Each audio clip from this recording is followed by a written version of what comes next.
Welcome to the big picture. Everything is changing. Wars are winding down. Wars are starting up, and some big things are about to happen. We're going to talk about them tonight. There's a shift. A lot of things have happened in the public this week, and a lot of things have been happening behind the scenes. We need to talk about it. It's the big picture. Let's go. Here we go. Come on. It's going to be a big night. Welcome in, Big Picture family. Welcome. You know the drill. You start off the night. This is what you do on a Monday night. You come in, you gather, you get in the live chat, you talk to everybody. You ask about how's your mama doing? How's mama and them doing? How's your baby? Was your dog okay? All that kind of stuff. Check on your family. Check on your family tonight. While you're doing it, smash the like button. Subscribe if you're brand new to our channel. Just go ahead and subscribe. Just get it over with. You got to worry about it. You do it one time, unless YouTube unsubscribes you, because we've been told that they do that sometimes. But just check, make sure you subscribe. And some of you might want to partner with us. Click that join button. That'd be an awesome thing. You ain't got to do it, but if you want to do it, we sure would appreciate it. But we really want you to comment in the live chat tonight. If you're watching this live, you want to watch it on the replay, make sure you comment down below and let us know what you think about the program. Let us know where you're watching from. And just anything that's on your mind. We sure would appreciate it, because we are a big picture family here is what we call ourselves. And, we don't scroll this too often, but, just every once in a while, I want to remind you that it's because we've got a lot of new people here. Every Monday, Wednesday, and Thursday, we have a live program at 7 p.m. Central Time. And then we do breaking news throughout the day.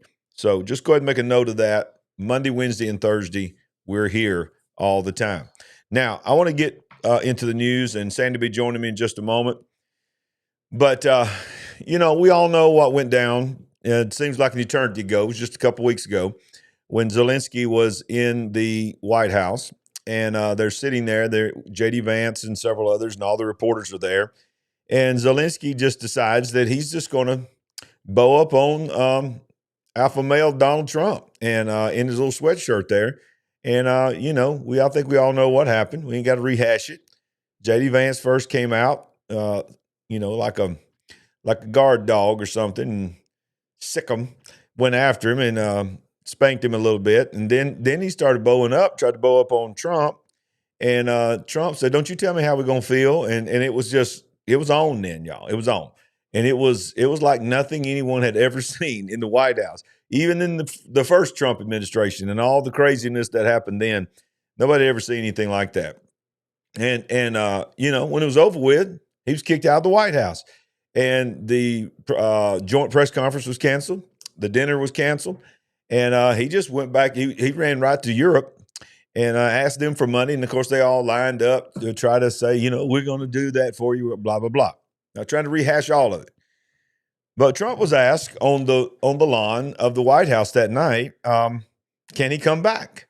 If he wanted to come back right now, could he come back? And Trump said a couple of things. He said, well, yeah, he could come back, but he don't need to come back unless he comes back and apologizes for disrespecting the White House, and that he is wanting peace. Not just come back just to sign the minerals deal. Yeah, that's got to happen. But he's got to want peace, and he's got to apologize. Well, he went on Fox News that night with Brett Baer. Zelensky did. And I think it was at least 2, maybe 3 times Brett Baer gave him the opportunity to apologize. And he would not do it. He's sticking to his guns because his people were telling him, you look tough right now. Not a lot of people can be tough with Trump. So you look tough right now. Stay in your lane. Just keep being tough. And lo and behold, we found out yesterday, it was either yesterday or the day before yesterday, that Zelensky has had a long conversation with Donald Trump over the telephone, and he has apologized, and he has decided that he's coming back to the table, and he wants peace. So that is what is going on right now. All right, so let's go into this first article here. Let me jump over here to just me. Trump's shocking. She tries to sneak in every week, but she can't sneak in. But Trump, let's just go ahead and bring you. When you get ready, you give me the thumbs up. Trump's shocking new demands that he's now put on Zelensky since the apology phone call of the high-stakes peace talks in the Middle East, and how it could reshape Europe forever.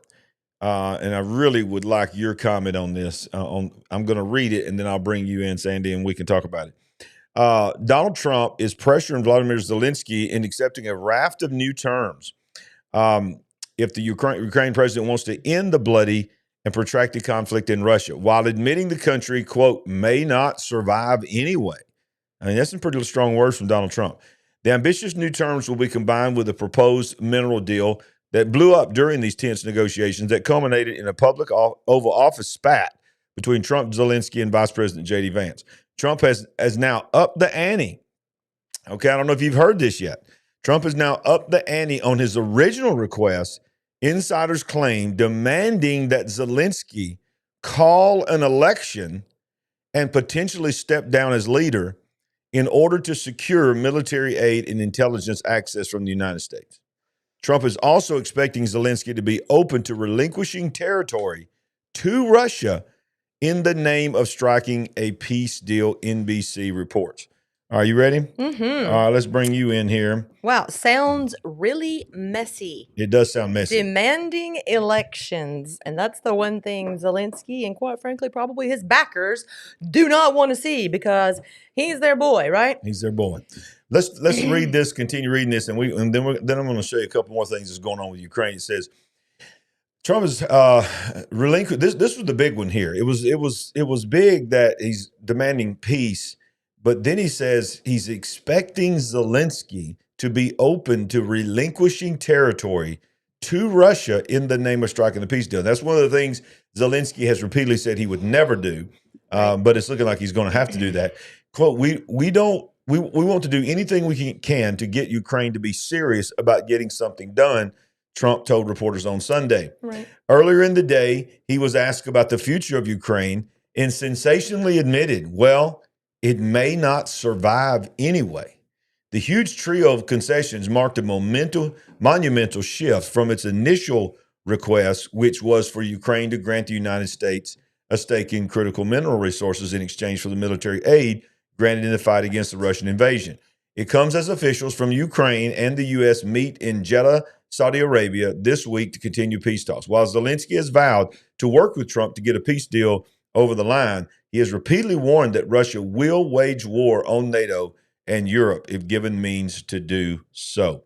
So your words was, it seems like it's ramping up, and it is ramping up. You know, usually you come out with your crazy demands, understanding it's going to have to move back towards the center for you to get what you actually wanted. And that's what Trump usually does. Right. That's the art of the deal. But just for you, since I love you so much, yeah, I'm gonna revamp my offer. Now I want more. Now I want more. Well, you know, that's what happens when you didn't take the deal you was offered and you tried to be a little smart aleck. Don't be a little jerk. Don't be a little jerk. And hey. Yeah. And Trump was being real quiet. If you remember, he's being real quiet. And Vance just lit him up. And then of course, you know, Sweater Boy just said, hey. All right. You know, I'm used to getting my way. I'm used to being a celebrity.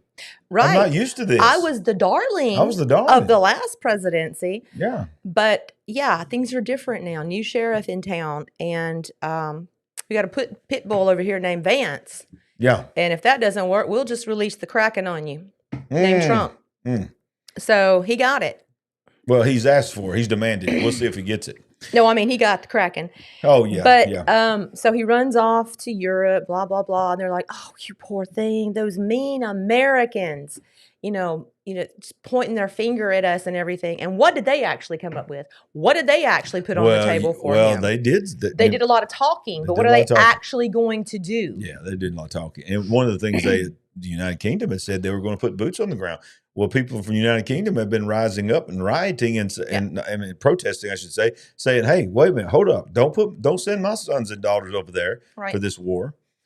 Well, exactly. And you know, I'm still hearing, like as of yesterday, 1 million lives lost. But you know, it's so conflicting of a number. I know. It's I all over want the place. to know. I'm still hearing near abductions on the street of bringing young people into this fight, into this war. Yeah. To what's that called? Conscripting, I think is what it's called. I don't think it's conscription when you take them off the street. That's true. That's abduction. That's abduction. Yeah. But what is the truth? Yeah. What is the truth on these numbers? We hear tens of thousands, and then we hear almost 1 million. Yeah. So we don't know. And one of the problems is we've not had any embedded reporters. Yes. We've really not had any kind of reporting on, what is it, 3.5 years now of a war? Since February 2022. Wow. Yeah. And other than just Zelensky coming and talking about it, there's really not a whole lot of war footage. Right. No. I mean, and that's another thing they were talking about is where's the coverage? Where are the pictures? Where are the pictures? Where's the live shot? Yeah. Anything. Yeah, exactly. Well, here's another article here. It says Ukraine is on the verge of a colossal military disaster after latest Russian advance. Upwards of 10,000 Ukrainian troops are at risk of encirclement along the Kursk front as a result of a recent Russian advance that has choked remaining supply lines and escape points, according to recent reports from the front. In 2024, the Ukrainian armed forces launched a surprise attack on the Russian territory in Kursk Oblast. In order to do so, the Ukrainian armed forces diverted limited resources from the nation's east in order to launch an operation that, according to Russian and Eurasian affairs, was designed as a publicity move for Western audiences. Despite minimal gains and heavy casualties, Ukrainian leaders seemingly believed that an advance of Russia proper would give the appearance of success to Western partners and entice them to provide more aid. Now, much like the ill-fated counteroffensive of 2023, large pockets of Ukrainian troops are at risk of encirclement as Kursk offensive stalls out. Quote, we cannot confirm the quantity of attacks increased with glide bombs, but these drones, it says Deputy Commander of Electronic Warfare Battalion of the 15th Artillery Reconnaissance Brigade said in a statement of the New York Post. And there he is shining for his little picture. But basically, it says that sources further confirmed that Russian troops had made swift advances over largely flat farmland in recent days, placing roughly 10,000 Ukrainian troops at risk. Behind those positions, the land was empty and undefended, so they made a swift raid covered by artillery and drones from the rear and cut that part off. So what's happening is you're seeing more and more articles appearing to where while all this negotiation is going on and while all these supposed demands are being made and things are being signed, Russia is saying, okay, this thing is winding down. And I think Putin is hearing from Trump at least an appearance of saying, okay, we're gonna let you keep what you've taken. And I think Putin is trying to take as much as he can. We're no fans of Putin here. We're not Putin supporters. We're not just because we're anti-Ukrainian war doesn't mean we're pro-Russia. No.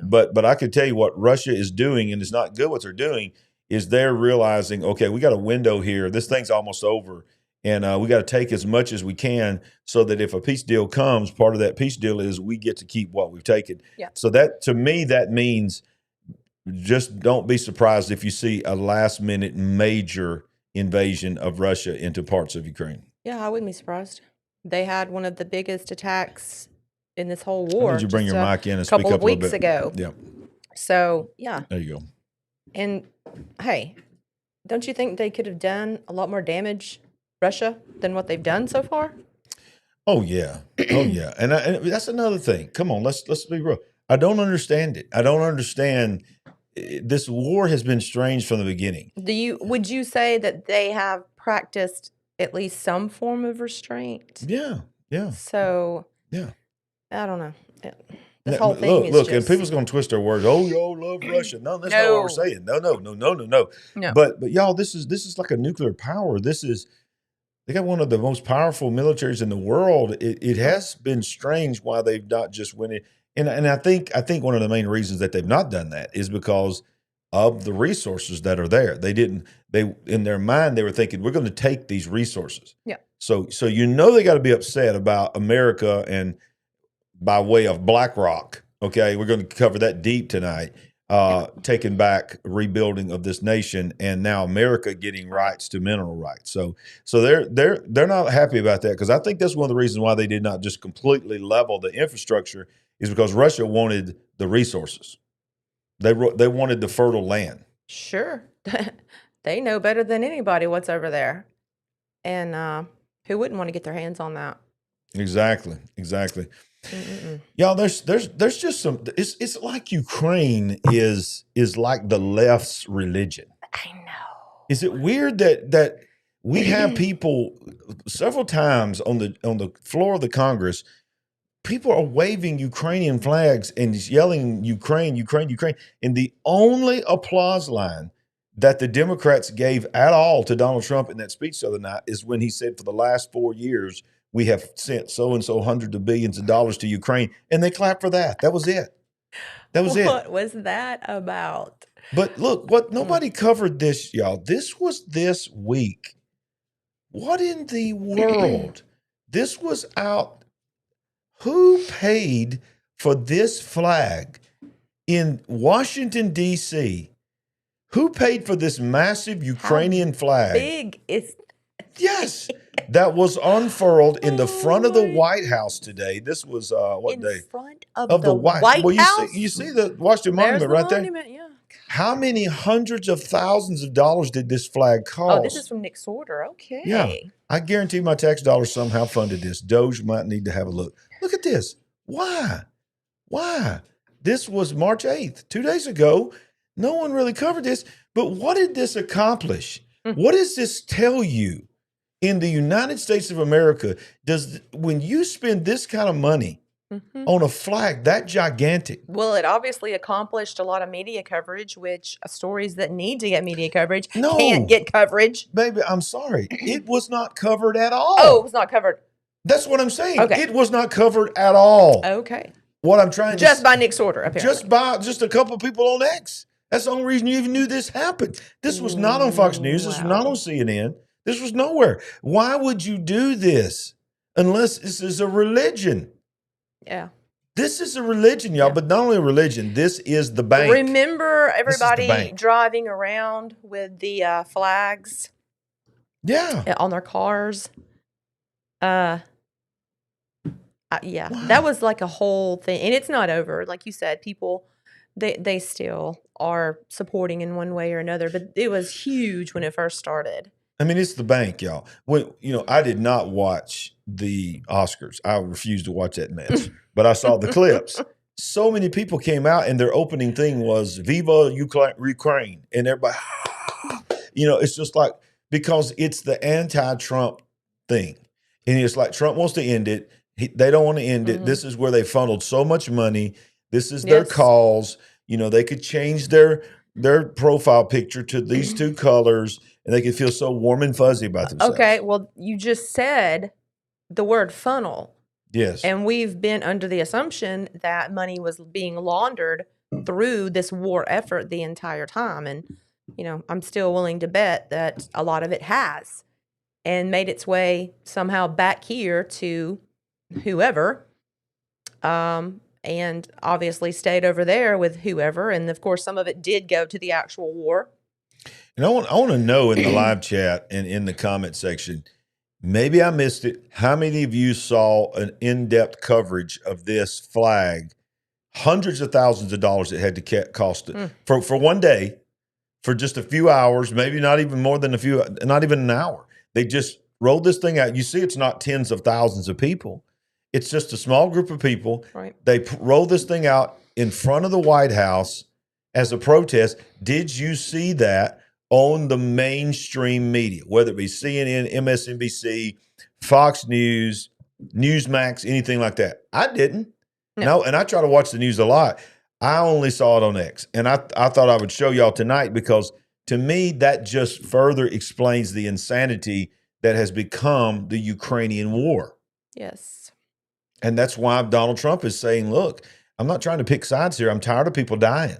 I just want Russians to stop dying. I want Ukrainians to stop dying. He's made it very clear. Let's ramp this thing down and wrap it up. See, all these people, no, didn't see it. Yep. None at all. Never saw it. No. None. Why? Wow. Why would you do that then? So what was the purpose? Who's decided it was a good idea to spend that kind of money to do that kind of stunt and it not even be covered? Yeah. That is what look, I hate to say it this way, but that's what you do when you're, and I'm not equating a church service with that by no means, because people that serve God are doing the right thing.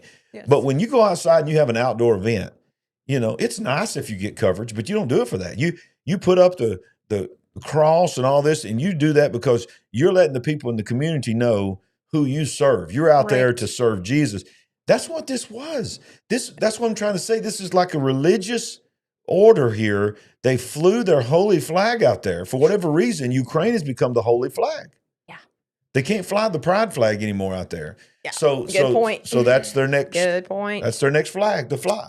Here we go. So I guess we'll have to stand by. Hello, Delane.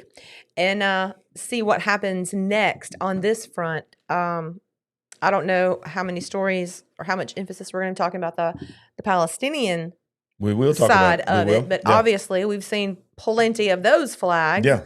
You know, that's another cause that's got, or it's had a lot of energy behind it in the past. I don't know exactly where it is today, but yeah, a lot of flag flying. Yeah. Not a lot of emphasis on our flag, but yeah. Say that. Other flags are flying.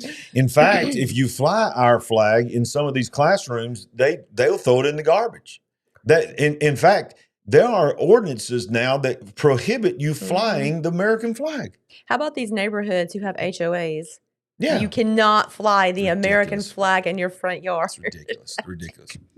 Well, it seems like it's been forever since Donald Trump was sworn in. And how many days has it actually been? I don't know. 40.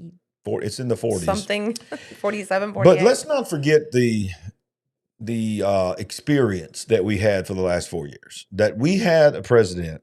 Let's keep in mind now, the reporters are now saying early on in the Trump presidency, they couldn't keep up with Trump.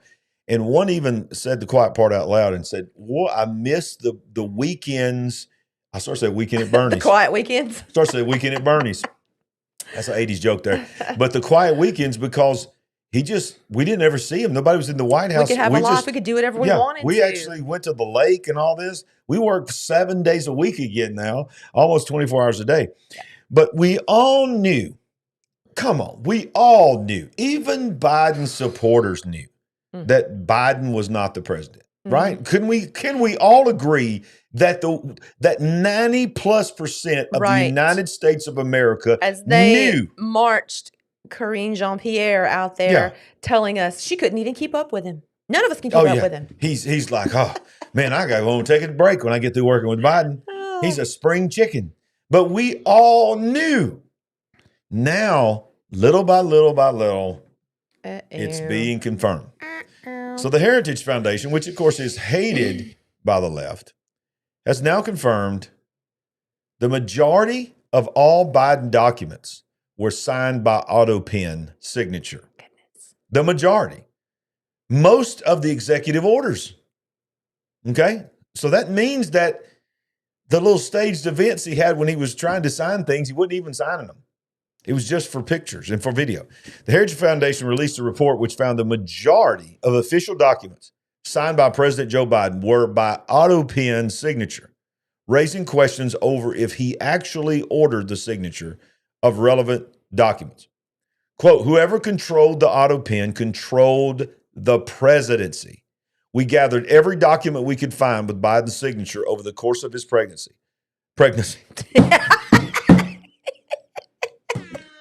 That was better than the Department of Defense and some of these other ones you come up with.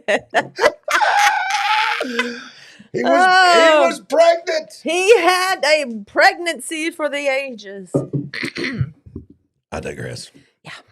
Over the course of his presidency, all used the same autopen signature, except for the announcement. Watch this. Except for the announcement that the former president was dropping out of the race last year. Oh my goodness. That's the only one that the autopen was not used on that they found. And he goes on to say in this article, they show you the side by sides.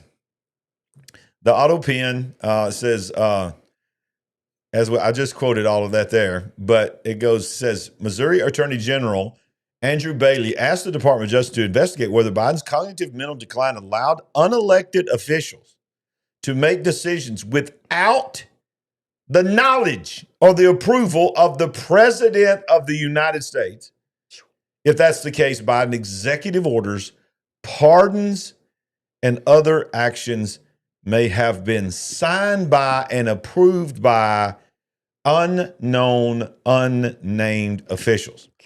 All documents except his resignation letter. These are all here where, let's see, is this it? Over the past 3.5 years, today was the strongest go. Yeah. Okay. But the one that they said was his signature, or was different from the autopen, was... So it had to be authentic. The authentic Joe when he quit. And remember, we've reported many times that he supposedly did that without the approval of Obama, because Obama already had the plan. He was going to have the convention was going to be an open convention. They were going to have several people, and it's coming out now that Michelle Obama was going to be installed, but Biden made them all mad, resigned, and then within a few minutes, and they knew he was going to resign, but within a few minutes endorsed Kamala and threw it all in a mess. So you're telling me Michelle Obama was absolutely That's what they're saying. That's what a lot of people are saying, that Michelle Obama was going to be the one installed. Obama had the plan. It was going to happen at the convention. They were going to give the appearance of multiple people running for it. So what do you do with the supposed reports that are coming out that they're going to get divorced? That they're now talking about divorce. What? Look, if he could have continued his pregnancy again. Nobody's pregnant. Okay. We're not having another child. We got a lot of spiritual children, but that's it. I was not even insinuating us. Yeah. Nobody in this news cycle is pregnant. Nobody's pregnant. Nobody's pregnant. Oh, I know what it was. I was just watching Cobra Kai, and she was having a baby. That's probably what's on my mind. It's very emotional. Yeah. But I digress. But here's the thing. That was the rumor. And what I was trying to say is, if Obama had the opportunity to extend his presidency through his wife, they would have stayed together just for that. And I don't know if I really believe that they're getting a divorce or not. That just seems too hard to believe. Maybe that's a diversion for something else. Yeah. Who knows? But let me tell you what's being said about this. Let me put it back up here again for those who are just now jumping in. We're talking about this report is coming out by the Heritage Foundation that they have gathered every document they could find in the official documents of Biden over his 4-year pregnancy. Why do I keep saying pregnancy? Somebody. Is anybody do out I there, need to go get some coffee? Is anybody out there praying for a baby? Is it a coffee problem? Is the Lord want me to speak a word over y'all that it's time to have that baby? You're going to have that baby. Okay, but the only one. Now here's what I've heard of a couple of people say. The Heritage Foundation that has done this. And research all the way back. And they said the only document that did not match the autopen was the document of when he was put it out on X. That it was ending. Now, here's what people are saying. Okay. I can't remember who it was. I think it might have been Glenn Beck that I heard say this. And it was an interesting theory. They said, because immediately you thought, that's the one he signed. That's the one he said, okay, I'm doing this. Nobody wants me to do this way. I'm going to endorse Kamala. I'm going to do this. But the rumor is that all the auto pens was his administration. Many times he did not know anything about it. The committee. Presidency by committee. But the resignation letter was not auto pen. This is the conspiracy theory, because that was done against his will, that was not his signature, and they signed it to try to mimic the auto pen to kick him out and override his cognitive ability. That's what some people are saying. Wow. That's very interesting to me. So many theories. So what do y'all think in the live chat? They just want to talk about pregnancy. Yeah. Yeah, what in the world? Somebody said, "You going to have another grandchild?" Everybody's rebuking that pregnancy there. In the name of Jesus, no more babies. Pregnancy. Why? How many times have I done this show and I've never said pregnancy instead of Maybe pregnancy? there's another grandchild coming. We don't know. We'll see. Okay. No comment. While all this crazy stuff is going on, did you hear about this? Some of you have probably heard about this. A U.S. Secret Service agent shot an armed man near the White House.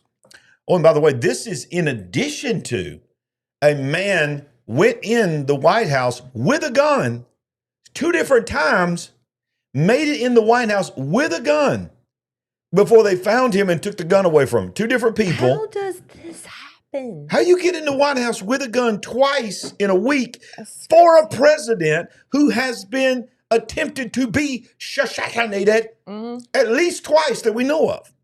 How does that happen? But this week, a U.S. Secret Service agent shoots armed man near the White House after a confrontation. An adult male brandishing a firearm was shot by U.S. Secret Service officers near the White House in Washington, D.C. shortly after midnight on Sunday. Yesterday, the agency said the encounter happened near the intersection of 17th and F Streets Northwest. NPR reports local police had earlier reported a suicidal individual. Now, listen to the words here. Had reported that a suicidal individual was possibly traveling to D.C. from Indiana. NPR.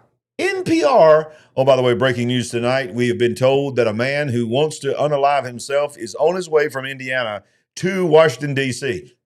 Could you have alerted someone besides the radio listeners? Somebody, like some of the authorities. Who leaks that anyway? Why did no one stop him on the road?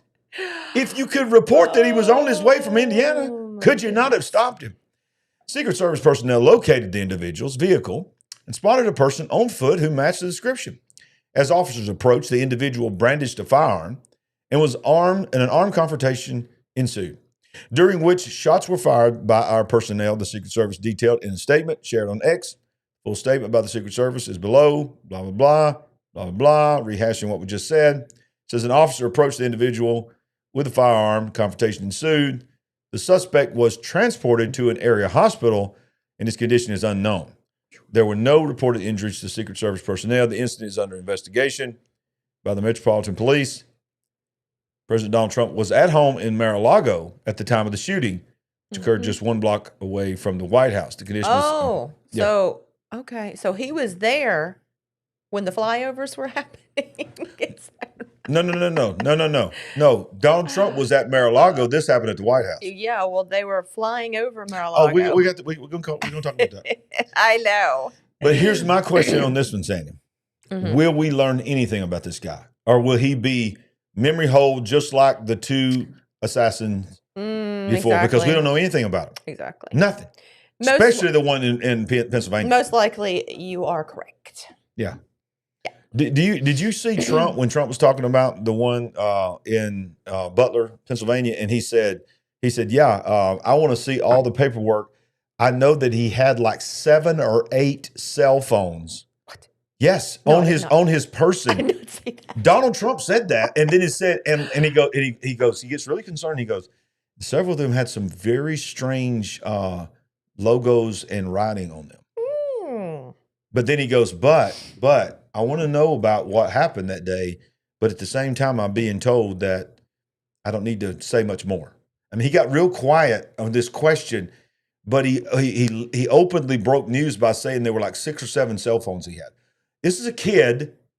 Okay, this was still a kid, basically, who had 6 or 7 cell phones, who many of those cell phones were pinged to be around military personnel, the same place the other assassinator went. Right. What was that, Fort Bragg? Was it Fort Bragg? I can't remember. I can't remember.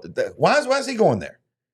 And why was his body cremated? What was it, within a week? Or less. Or less, just in a few days. Yeah. How you going to literally nick the ear of what is now the current president, probably the front runner to win the presidency, and now is the president, and you ain't gonna have his body for autopsy? You ain't gonna have his body. You gonna burn the body, burn the evidence? And the man has 7 cell phones. Yeah, That's not suspicious at all. Yeah, the kid was known to have contact with DC, who helped train him. Hey, that's what I've been told. Have y'all heard about the 6 or 7 cell phones? I want to know if y'all heard about it. Because that was crazy to me. That's like these things like when that Anna Paulina Luna, she's doing her little press conference. Right. And she's talking about all these things that she's going to supposedly unveil, which is looking like a nothing burger right now. But she just says, hey, I've seen the paperwork. It's 2 shooters. Mm-hmm. And she just keeps going on. No reporters. Excuse me, Miss Luna. Miss Luna. Wait a minute, please verify. Did you just say 2 shooters? Nothing. Crickets. After all this time, nobody questions the 2 shooters. And then you got Donald Trump that says, yeah, I'd like to know why he had 7 cell phones. And some of them have some very strange and unusual logos and writing. You know what? Don't worry about it. We got an insider named Stan Deyo. True. And he's already dropped a bomb himself, so just saying. Yeah, he did. Y'all need to go back and watch it because he reenacted the JFK assassination. How cool is that? That was amazing. Seriously. He climbed down in the sewer. Seriously. My friend, Stan Deyo. Stan Deyo. Went to Dealey Plaza. And lifted the cover off the manhole. It's like a drainage thing. Whatever. Yeah. Got down in there and did a reenactment and says, don't worry, guys, I got this. What? and he said, I don't know if it's true or not, but I was told that I was holding the weapon that did it. Oh, jeez. I touched the weapon that did it. Who knows? What if Anna Paulina Luna gets up there and says, and we've brought today our special guest, Stan Deyo. And wouldn't you love to see Stan Deyo? Well, I'm telling you, go to Capitol Hill. He's not leaving Colorado, so no, apparently she's gonna have to come to him. They're gonna have to do a Zoom because he ain't leaving. No. Whatever. Y'all, this show is already just run off the rails. Is it already off the rails? I mean, it started when I started calling everybody pregnant. This could be a record. I started telling everybody that everybody's pregnant. Somebody's pregnant. Somebody's pregnant. If it's you, speak up now. Yes, we want to know. Y'all, it's gonna. The comment section is gonna blow up. How did you know? I just found out tonight. I've been praying. Hey, we're just that good. We're just touching God. Is all we do. We just know how to touch God. We can't do it without God. So yeah, it does say that President Donald Trump was at his home in Mar-a-Lago at the time of the shooting. Look out. Which occurred 1 block from the White House. Now we're going to cover Mar-a-Lago in just a minute because there's some events that happened down there too. Yep. In fact, let's go ahead and go right now. NORAD intercepts multiple planes violating airspace over Mar-a-Lago this week. NORAD announced that F-16 fighter jets have been scrambled to intercept multiple aircraft that have breached the airspace around President Trump's Mar-a-Lago estate in Palm Beach, Florida, over the past 48 hours.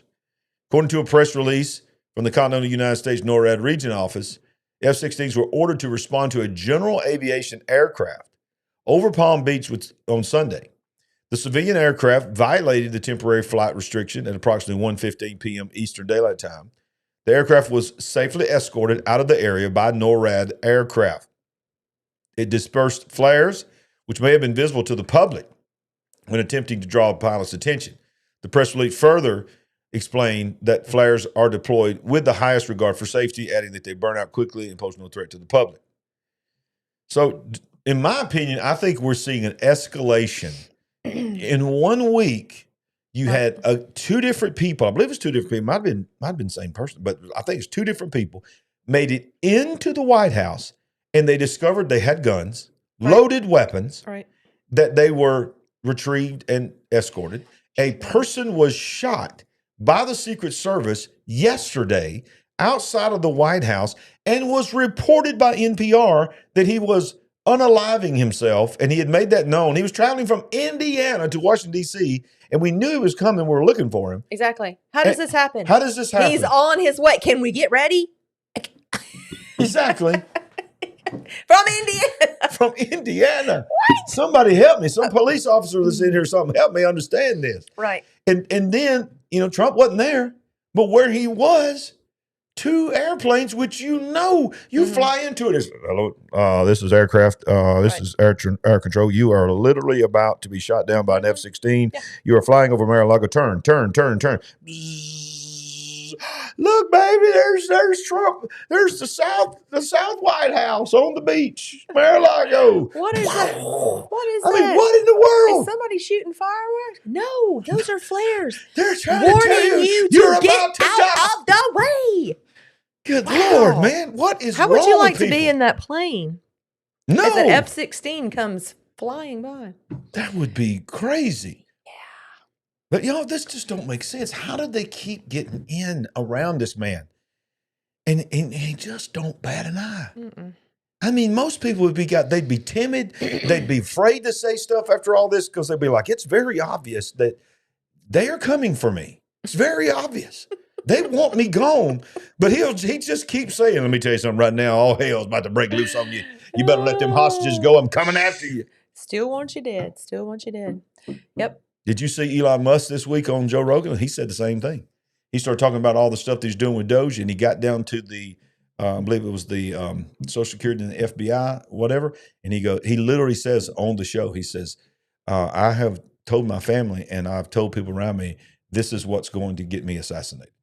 They're going to assassinate me.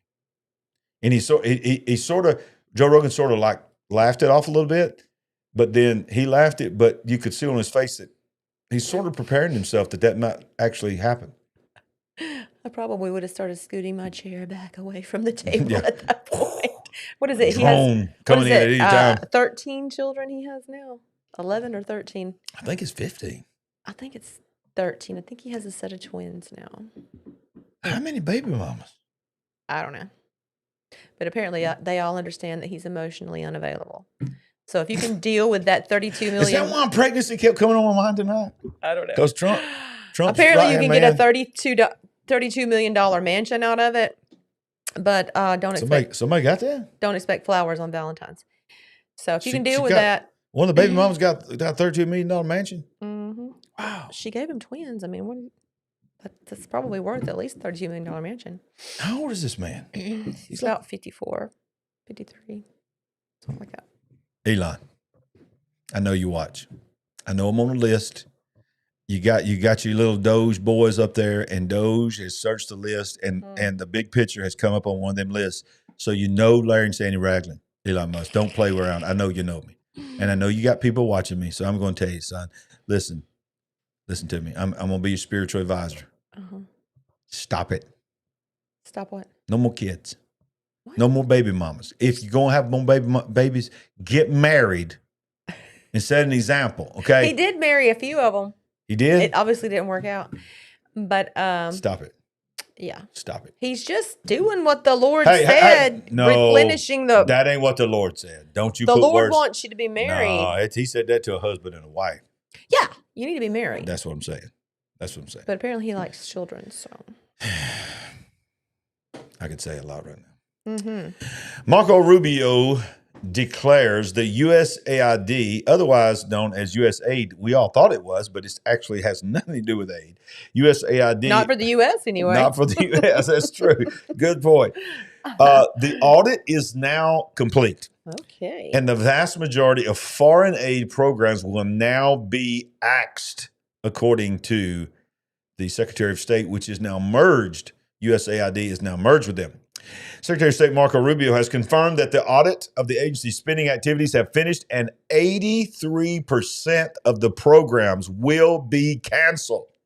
He made a statement on X after a 6-week review. We are officially canceling 83% of the programs of USAID. The 5,200 contracts are now canceled, spent tens of billions of dollars in ways that did not serve, and in some cases even harmed the core national interests of the United States. Yeah. In consultation with Congress, we intend for the remaining 18% of programs we are keeping, approximately 1,000, to now be administered more effectively under the State Department.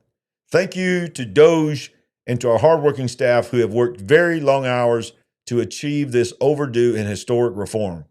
Elon Musk, who is heading up the Department of Government Efficiency, thanked him for his efforts. Good working with you, he said. The important parts of USAID should always have been with the Department of State. Y'all, you think about what that means. Yeah. That's crazy. Yeah, it is. That in 40-something days that has happened. Right. Yeah, I'm glad that they did this work, and like he said, it wasn't helping, and in some instances was harming the United States of Right. America. Right. I mean, this needed to stop. Wasn't there one instance where Hamas or one of these radical groups were being funded? ISIS and Al What in Qaeda. the world? Yeah. They were buying them meals. How do you feel They were about buying your meals. tax dollars going to fund radicals like this? Yeah. This is insane. And we might have never known. Might have never known. We might We would have never never have known this was going on. Yeah. I mean, I take a lot of personal offense to that and several other of these items that were being funded. Yes. So this is a good thing. Yeah, I agree. Well, one other thing in this article that is sort of put to rest too, it says the exchange comes amid reports that the two men, meaning Rubio and Musk, had clashed over the extent of Musk's proposed spending cuts, and the billionaire businessman seeks to massively cut waste, fraud, and abuse and save taxpayers potentially billions of dollars. Right. However, these claims were later dismissed by the president himself, who insisted the two men are getting along just fine. There's no clash. I was there. Trump responded to a reporter who asked about the alleged incident. You are just a troublemaker, and you're not supposed to be asking that question because we're talking about the World Cup. Elon gets along great with Marco, and they're both doing a fantastic job. There is no clash. Y'all, Trump is so a matter of fact with them reporters now. Yeah. He'll just be so calm and let them ask a question. He'll say, that was an embarrassment on your trade. You were an embarrassment to your trade. That was so childish and elementary. Next question. He is giving Nick Saban a run. That's for true. The money. But it's just true. Common sense. Okay, just go ahead and call it out. Just go ahead and say that was dumb. You need to get out of the profession. Okay, just stop. Yeah. Just get out. Oh yeah, the AP is still banned from Air Force One. He still won't let them on there. It's crazy, Love man. it. This is a whole new world we're living in. And speaking of a new world, Justin Trudeau is officially gone. But don't get too excited because the one that replaced him is worse than him. Canada's Liberal Party has chosen veteran central bank leader Mark Carney as its new leader, meaning that he will quickly replace Prime Minister Justin Trudeau as the nation's leader. Trudeau's political downfall comes as he attempted to author an aggressive response to President Trump's tariffs. Carney, a former Goldman Sachs executive, emerged victorious with roughly 85% of the votes. Chrystia Freeland, the former deputy prime minister who infamously seized bank accounts from COVID-19 protesters in 2022, fell well short in her bid to lead. While Carney's vote totaled approximately 84%, the next highest vote getter received a little over 11,000 instead of 151,000. It's unclear exactly when Carney will take office as Canada's prime minister. The process will be underway immediately as Carney will work in conjunction with Trudeau's office in transition efforts. Carney will take the reins of Canada's Liberal Party amidst a significant polling slump that has persisted in several months. Opposition parties have been increasingly eager to call an election as the Conservative Party has polled neck and neck with the Liberals. Now here's what I've saved. I've saved the picture scroll to this point because almost every picture that I found of him, behind him was that. Exactly.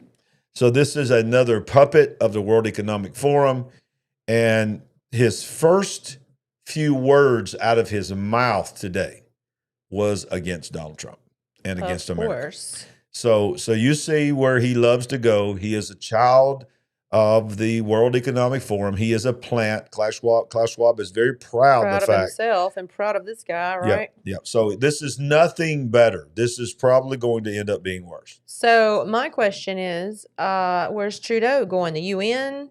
Probably. To the World Economic Forum? I mean, he's swapping places with this guy. You think he'll go home to Cuba? Maybe. Did I just go there? You just did. Dropping truth bombs. Maybe. Did he get a divorce? Didn't he get divorced? He's not married. I don't know about that. I think he got a divorce while he was in office. Wow. So he might hit the bar scene or something. Justin Trudeau on the dance floor. Okay. Wow. Crazy world we live in, y'all. Crazy world. And then, of course, you got Macron over there. What's been said about his wife. Brigitte. Brigitte. Yeah. Moving on. Okay. Yeah. So Trudeau's back on the market. Trudeau's Here back we on go. the I think. Okay. Now, Tulsi Gabbard, who's now the National Security Intelligence Officer, leader, whatever you call him, she revoked the security clearances from 51 spies who lied about the laptop. Blinken, Letitia James, and deep state lawyers' daily brief no longer provided to Biden as well, which it always happens to former presidents. Director of National Intelligence Tulsi Gabbard revoked the security clearances from all of the 51, what she called spies who lied, several Biden era officials, and deep state lawyers. Joe Biden is no longer receiving the daily brief, which I don't think he was actually receiving it as well anyway, because they might have said it to him, but he don't remember what was happening. Bless his heart. Last month, President Trump stripped the security clearances at least 8 corrupt antagonists who worked for Biden and targeted him for ruin in the last several years. Former Secretary of State Anthony Blinken. I mean, you think about these names. These are the names that was just in the news. Yes. Former National Security Advisor Jake Sullivan, New York Attorney General Letitia James, Manhattan DA Alvin Bragg, Biden's Deputy Attorney General Lisa Monaco, corrupt prosecutor Andrew Weissman, deep state lawyer Mark Zaid, Norm Eisen, the man behind the lawfare against Trump. These are all some of the ones that no longer have their access. And why that's important, because they're not like, it's not like they're going to walk in the White House to have access to it. No, when you have that on your credentials, that gets you so much more money. When you go speak and you have your speaking fees, they're able to introduce you as someone who is on the inside. And that's how they make their millions post administration. But when you strip that, you're stripping a lot of money and influence from them. Well, okay. Here's the thought. I didn't find a lot of these people trustworthy when they were in office. No. I definitely don't feel good about them having this kind of top secret information when they're not in office. So, So apparently it's been the case. They've done that for years. I didn't know that until recently. That once you're in, you're in. Right. And this is extended to a lot of people. A lot of people. A lot of people. Yeah. Apparently there's a new series on Netflix, or I don't know which network or which who offers this, but it's about a former president, and obviously he gets the briefings and the information. I think it's called 0 Day. And it's one of these plots where there's some kind of attack against the country. Yeah. And they need his help as an advisor or whatever. Oh, yeah. Yeah. But so this is a privilege extended to many people. And how many of those people are trustworthy who have this kind of information? Yeah, it don't sound like a good system to me. It seems like when you're in the White House, you should have it. When you're out of the White House, you should not have White House top security clearance. It just don't make sense. Maybe at the very least limited. Yeah, yeah. Maybe it is limited when you're not active in an administration as to what you get. That does seem kind of crazy. It does. Well, today, you may have missed this because a lot of you guys are not on X. This is not. It only happened briefly. It didn't happen while I was checking it. But today, Elon Musk confirmed that X came up under a severe, massive cyber attack, and he has confirmed that it came from Ukraine. Ukraine, yes. What I read in that article was there was like a 10 a.m. and I don't know what time, but later in the day, another, it's called a DODD attack, which is what's happened. That when they do that, they overload the website and you can't do anything with it. But he says, as previously reported, social media platform was down on Monday morning. Thousands of users reported issues with logging and posting. According to Down Detector, there were at least 4 or 5 outages reported by users. You can see the spike there. He says there was and still is a massive cyber attack against X, is what he said. He says, we get attacked every day, but this one was done with a lot of resources, either a large coordinated group and or a country was involved. And I believe on this next one here, it says breaking, Elon Musk just announced the IP addresses from the possible cyber attack on X were from Ukraine. Let's listen to this. But on that, another thing, everyone's attacking you for your position. What are you doing in the government? There was a cyber attack on X today, which shut it down and may have been foreign sourced. Yes. It's a big story. You want to give us a moment on that? Well, we're not sure exactly what happened, but there was a massive cyber attack to try to bring down the X system with IP addresses originating in the Ukraine area. Oh, well, so that's your suspicion. Is the website, is the internet up? Is it up yet? It's up, yeah. It's up yet. Okay, good. But I just was looking back. Let me see if I get this right. So how interesting. You pull funding, all the stuff that's going on with Ukraine, and you have forces inside Ukraine that say, well, you know what, we're gonna show you what we can do. And by the way, if you do that from Ukraine, you didn't just start doing that today. The group of people in Ukraine that hit X, they're not a group of people that got together this morning and said, hey, let's start a new group here in Ukraine and let's attack websites. No, that means that from Ukraine, they've been doing that. Probably these hospitals and schools that get locked down, have ransomware and all this, Ukraine is sheltering them. And now the number one critic of the money going there that's trying to cut the money and the waste and the fraud gets attacked from Ukraine. How about you? Yeah, lots of bad things going on over there. Yeah, what's going to? Do you not think sometimes what is going to happen with Ukraine? I mean, it's like you really start thinking about the end game, because the end game's coming. That's what we titled this show tonight. The end is coming. The end is near. And I didn't mean necessarily the end is near as in the end is near, of apocalypse, which I do believe that as well. Okay. But I mean, I was really meaning, I believe that we're seeing the beginning of the end of Ukraine's war. And I believe, and we're going to cover it in just a moment, I believe that we're not long from now, we're going to begin to see the end game even in Israel of this particular war, not the end game period, because we know the end game is going to be bigger than that, much bigger than that, but of Gaza, of the conflict in Gaza. I believe something drastic is about to happen there. And I also believe that, I wouldn't be surprised if you saw a testing of the waters on Taiwan and China pretty soon. Wow. Yeah, I believe that these things are culminating. The end of talking about World War III is coming to an end. I think we're going to start acknowledging. You're going to hear more and more people on mainstream media acknowledging what we've been saying on this program now for at least a year and a half, that World War III has already begun, and it's just different. We keep looking for World War III to be nuclear. We keep looking for it to be similar as World War I and World War II, but we live in a digital world now. We do. God, man. Big talk from you tonight. What do you think about it? You think I'm on to something? Or I think you may be on to something. Yeah, I do. Okay. I do. So Ben Stoneman over there in the live chat says Ukraine has to be divided or Russia will continue to escalate. Putin described the issue in his previous interviews. Interesting point there. All right, so look at this here. The VA, they're accusing the VA that DOGE is taking away benefits from veterans. That is not true. That is not true. That is not what's happening. It's the bloat.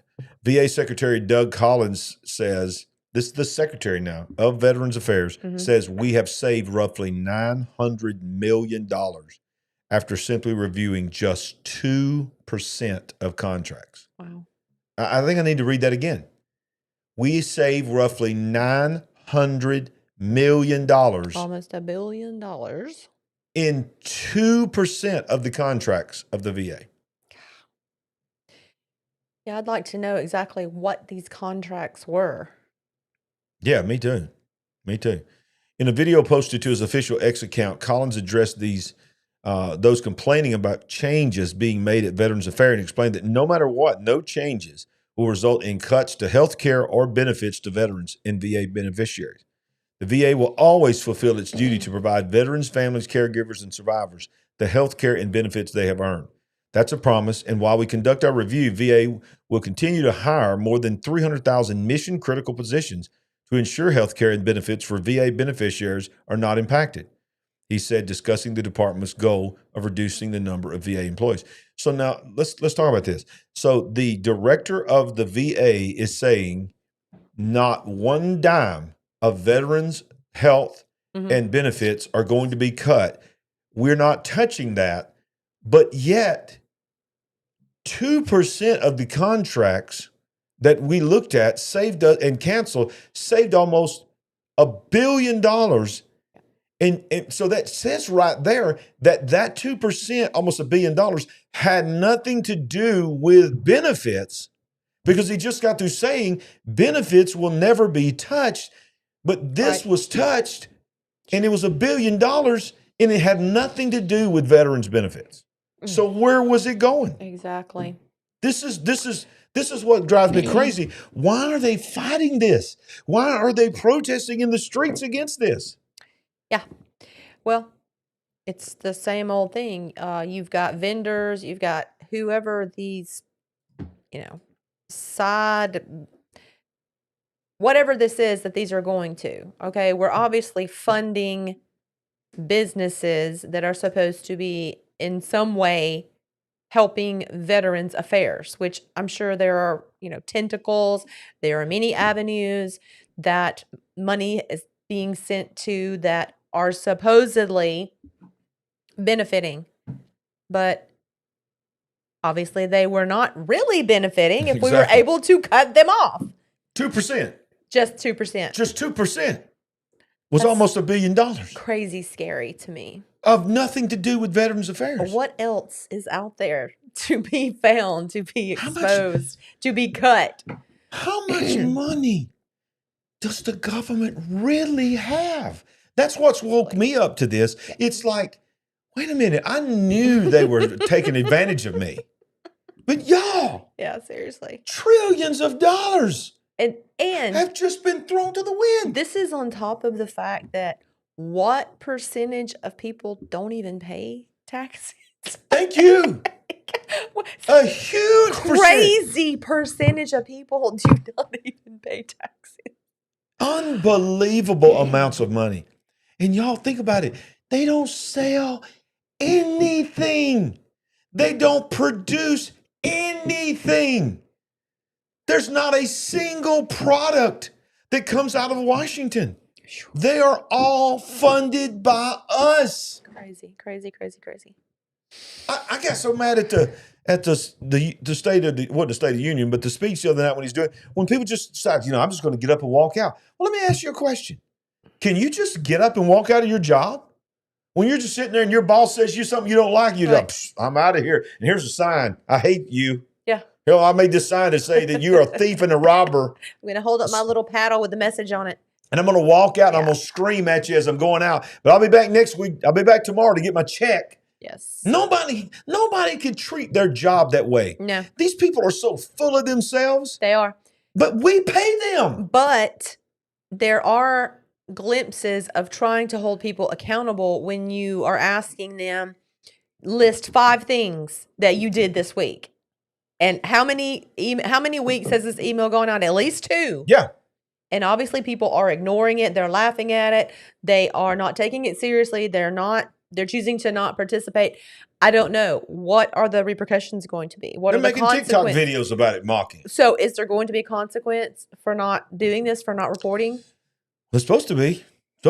And they're being told to, even Pete Hegseth, at first he was just like, ignore it because we're the Department of Defense. And then he come back and said, no, you need to answer it. You need to answer it. He even told him that. And Musk said, look, I'm not talking about 5 things even in one day, which you should have been doing 5 things in one day. I'm talking about 5 things in a week. That's 1 thing a day. Can you just write me one little bullet? And he said, you know what? He even said, it don't even matter if it's true.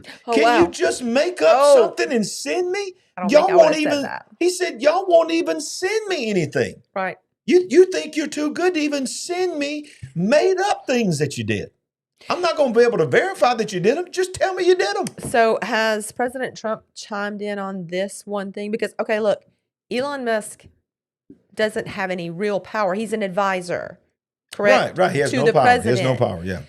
Yeah. Obviously, the president has gone with, I don't know how many he's turned down, how many ideas or He has turned some down. suggestions Yes. that the president has said no to. But we're certainly hearing about all the things that he's agreed with Yeah. and allowed Elon Musk to pursue.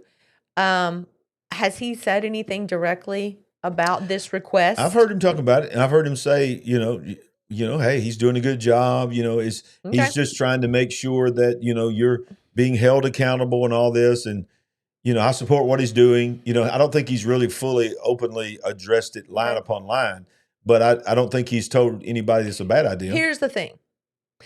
I don't think it's an unreasonable request. It's just different because it's in the limelight. Right. This is being reported in national news. There are videos about it, video clips and so forth. And yeah, I'm sure that makes a lot of people mad. They're already mad because they don't like the president. They don't like Elon Musk. They don't like a lot of things that are happening in this administration. And now you're being pointed out and, asked to just, lay it on the line, these 5 things. So it's unfortunate that it is in the limelight and in the news cycle, but it's not unreasonable. It's not an unreasonable request.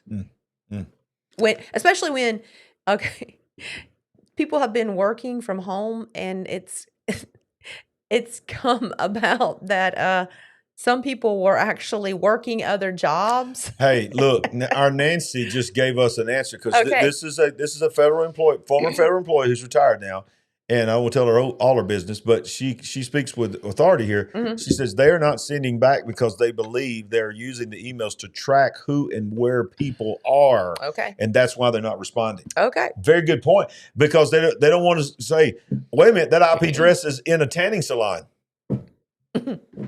You're on the beach somewhere when you're supposed to be at home working. Wow. Good point, Miss Nancy. Thank you. Good point, Nancy. Good point. All right, so let's continue. Israel announces halt to supply of power to Gaza in bid to pressure Hamas. And this is why I say this. There's an escalation. Mm-hmm. I believe we're about to see Israel go back in. I do believe that we're about to see that. Energy Minister Eli Cohen on Sunday instructed the Israeli, excuse me, let me zoom this out a little bit here so I can read it. What wrong way? So there were pockets, there were areas that still had electricity because largely there's no electricity or you can water. See the lines back there. I mean, that's just where they're gathered. Just where they're gathered. Was it Rafah, something like that in that area?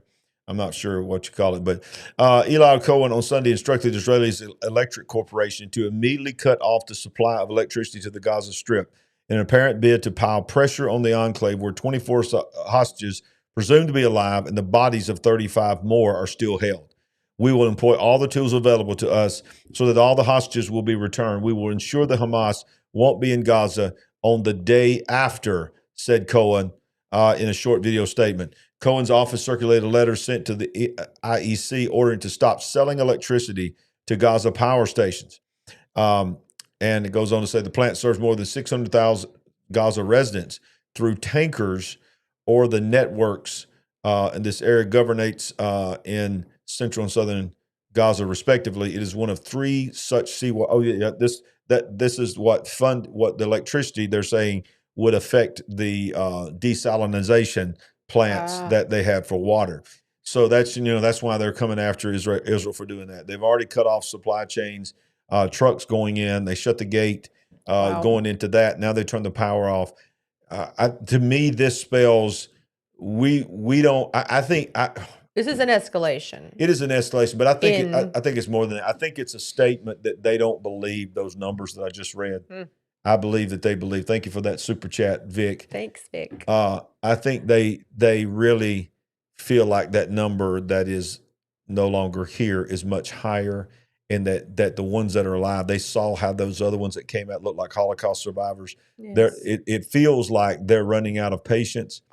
But ladies and gentlemen, look, no matter how you feel about Israel, no matter how you feel about their decision, because I know there's several people that watch this show that are not fans of Israel and things that they've done. I get that. But you see now why this Hamas cannot be allowed to survive. because they look how long they've drawn this out just by taking those hostages. They knew what they were doing.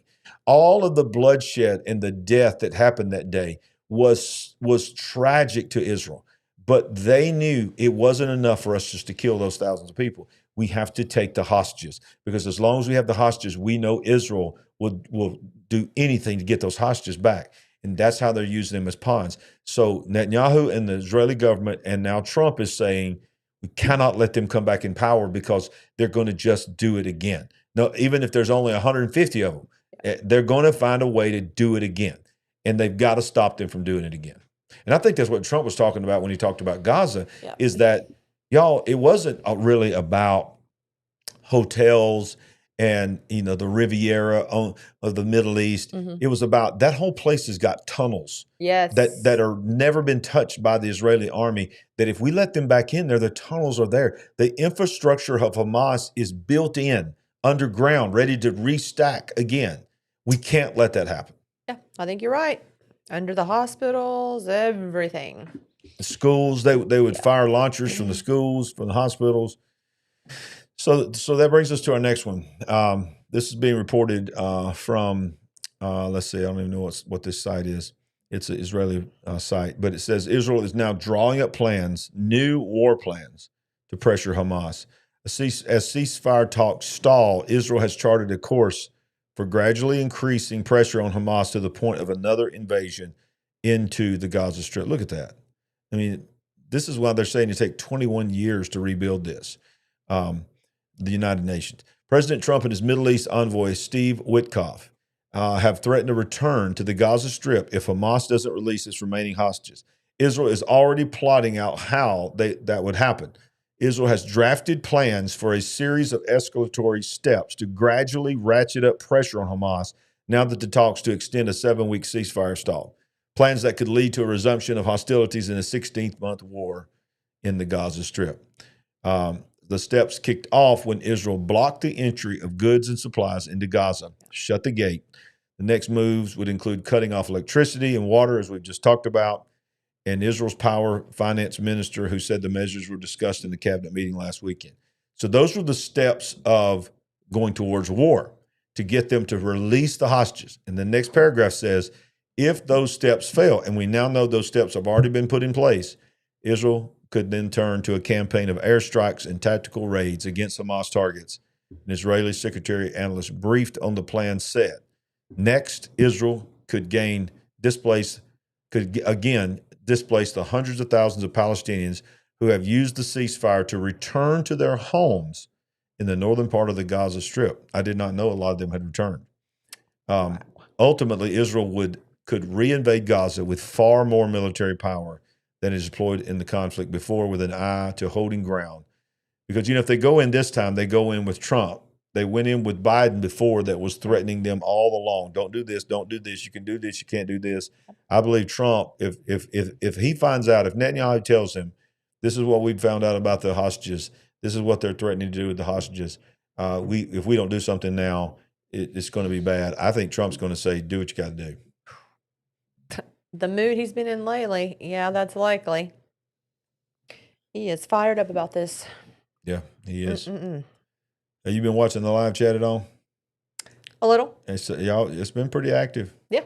Y'all doing a great job. We want to say thank you to all of our mods. Yeah, you guys are amazing. Great. Y'all were game changers. When we finally got our moderators, man, that live chat just took off to another level. They take such good care of us.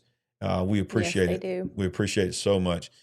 Awesome. Now, there's a couple of stories that we need to talk about that's not being covered hardly anywhere, and you have to be careful, because here's the crazy thing. This story right here, I've been told, has got a lot of people flagged.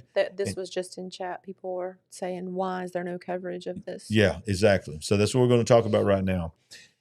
In Syria, and of course, we know Assad was just overthrown, and the rumors are, and I don't think it's ever really been confirmed, but most people are saying he is in Moscow. That he is in exile there, and most the gold. The what? The gold. Did the gold go with him? Yeah, and the gold went with him, and it is being said by many people that follow this. And when this all happened, they said, "Look, do not rejoice over this, because the guy that took over is worse than Assad," and we're seeing it. So in Syria, over 1,000 have been killed that are Christians and Alawites targeted for slaughter by jihadists. Now, there are videos that I will not show and pictures I will not show that I have seen that people have, they put the little cover over it with the eyeball on it where you have to click to show it. And it's of the bodies, and they are just, as far as the eye can see, is bodies, and many of them are not attached to their head. It is unbelievable to see. And they're Christians. The Syrians, Christian, and Alawite minority population are facing one of the most violent periods in recent history as the ruling Islamist group Hayat Tahrir al-Sham, HTS, aligned with the Syrian government, has reportedly filmed themselves beating and slaughtering Alawite and Christian communities. The ongoing violence, which erupted late last week, has forced thousands, including Christians and Alawites, to flee to nearby mountains for safety. Since the violence erupted last week, more than 1,000 people have been killed. This is in a week, y'all, including 745 from Syria's Christian minority and Alawite sect, 125 from Syria's government forces, and 148 pro-Assad militants, according to Newsweek magazine. The conflict is the deadliest Syria has seen since longtime President Bashar al-Assad was removed from power 3 months ago. Some civilians have been dragged from their homes and shot at point-blank range, while others have been bloodied and battered by branches and sticks. Religious leaders from Syria's three main Christian groups, the Greek Orthodox, Syriac Orthodox, and the Melkite Greek Catholic churches, issued a joint statement on Saturday condemning the ongoing bloodshed. They denounced the massacres targeting innocent civilians and called for an immediate end to these horrific acts, which stand in stark opposition to all human and moral values. The violence began in the Alawite coastal region of Jabla when government forces attempted to detain a suspect but were ambushed by pro-Assad fighters. Revenge attacks in the Alawite majority areas have further escalated the crisis, with hundreds of deaths documented. Only around 300,000 Christians remain in the country. However, with Alawites no longer in power and radical Islamist factions leading the government, targeted killings of Christians have been reported. The U.S. has condemned the recent massacres. Secretary of State Marco Rubio issued a statement on Sunday saying the United States condemns the radical Islamic terrorists, including foreign jihadis, that murdered people in Western Syria in recent days. The United States stands with Syria's religious and ethnic minorities, including the Christian, Druze, Alawite, and Kurdish communities, and offers their condolences to the victims and their families. Syria's interim authorities must hold the perpetrators of these massacres against Syria's minority communities accountable. Sure. That is an absolute tragedy. It is terrible, terrible, terrible. Yeah, I was wondering if that was up near the Druze. When we were in Israel, we traveled into the Druze community. Didn't we stop and eat there? Yes, we did. At a nice restaurant. But that's a lot of people that are in possible jeopardy. And I hate to hear that. It's terrible. Yeah. And I'm just going to plead ignorance. I read the article, and I'm assuming the Alawite community is the people that supported Assad, I think. And maybe you can let us know in the live chat, is that a religious group as well?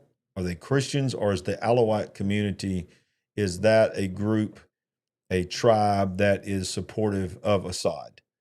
Because I did not see that in the article. I just read the article. Of course, I understand Christians have been killed, and that's the part that's not being covered.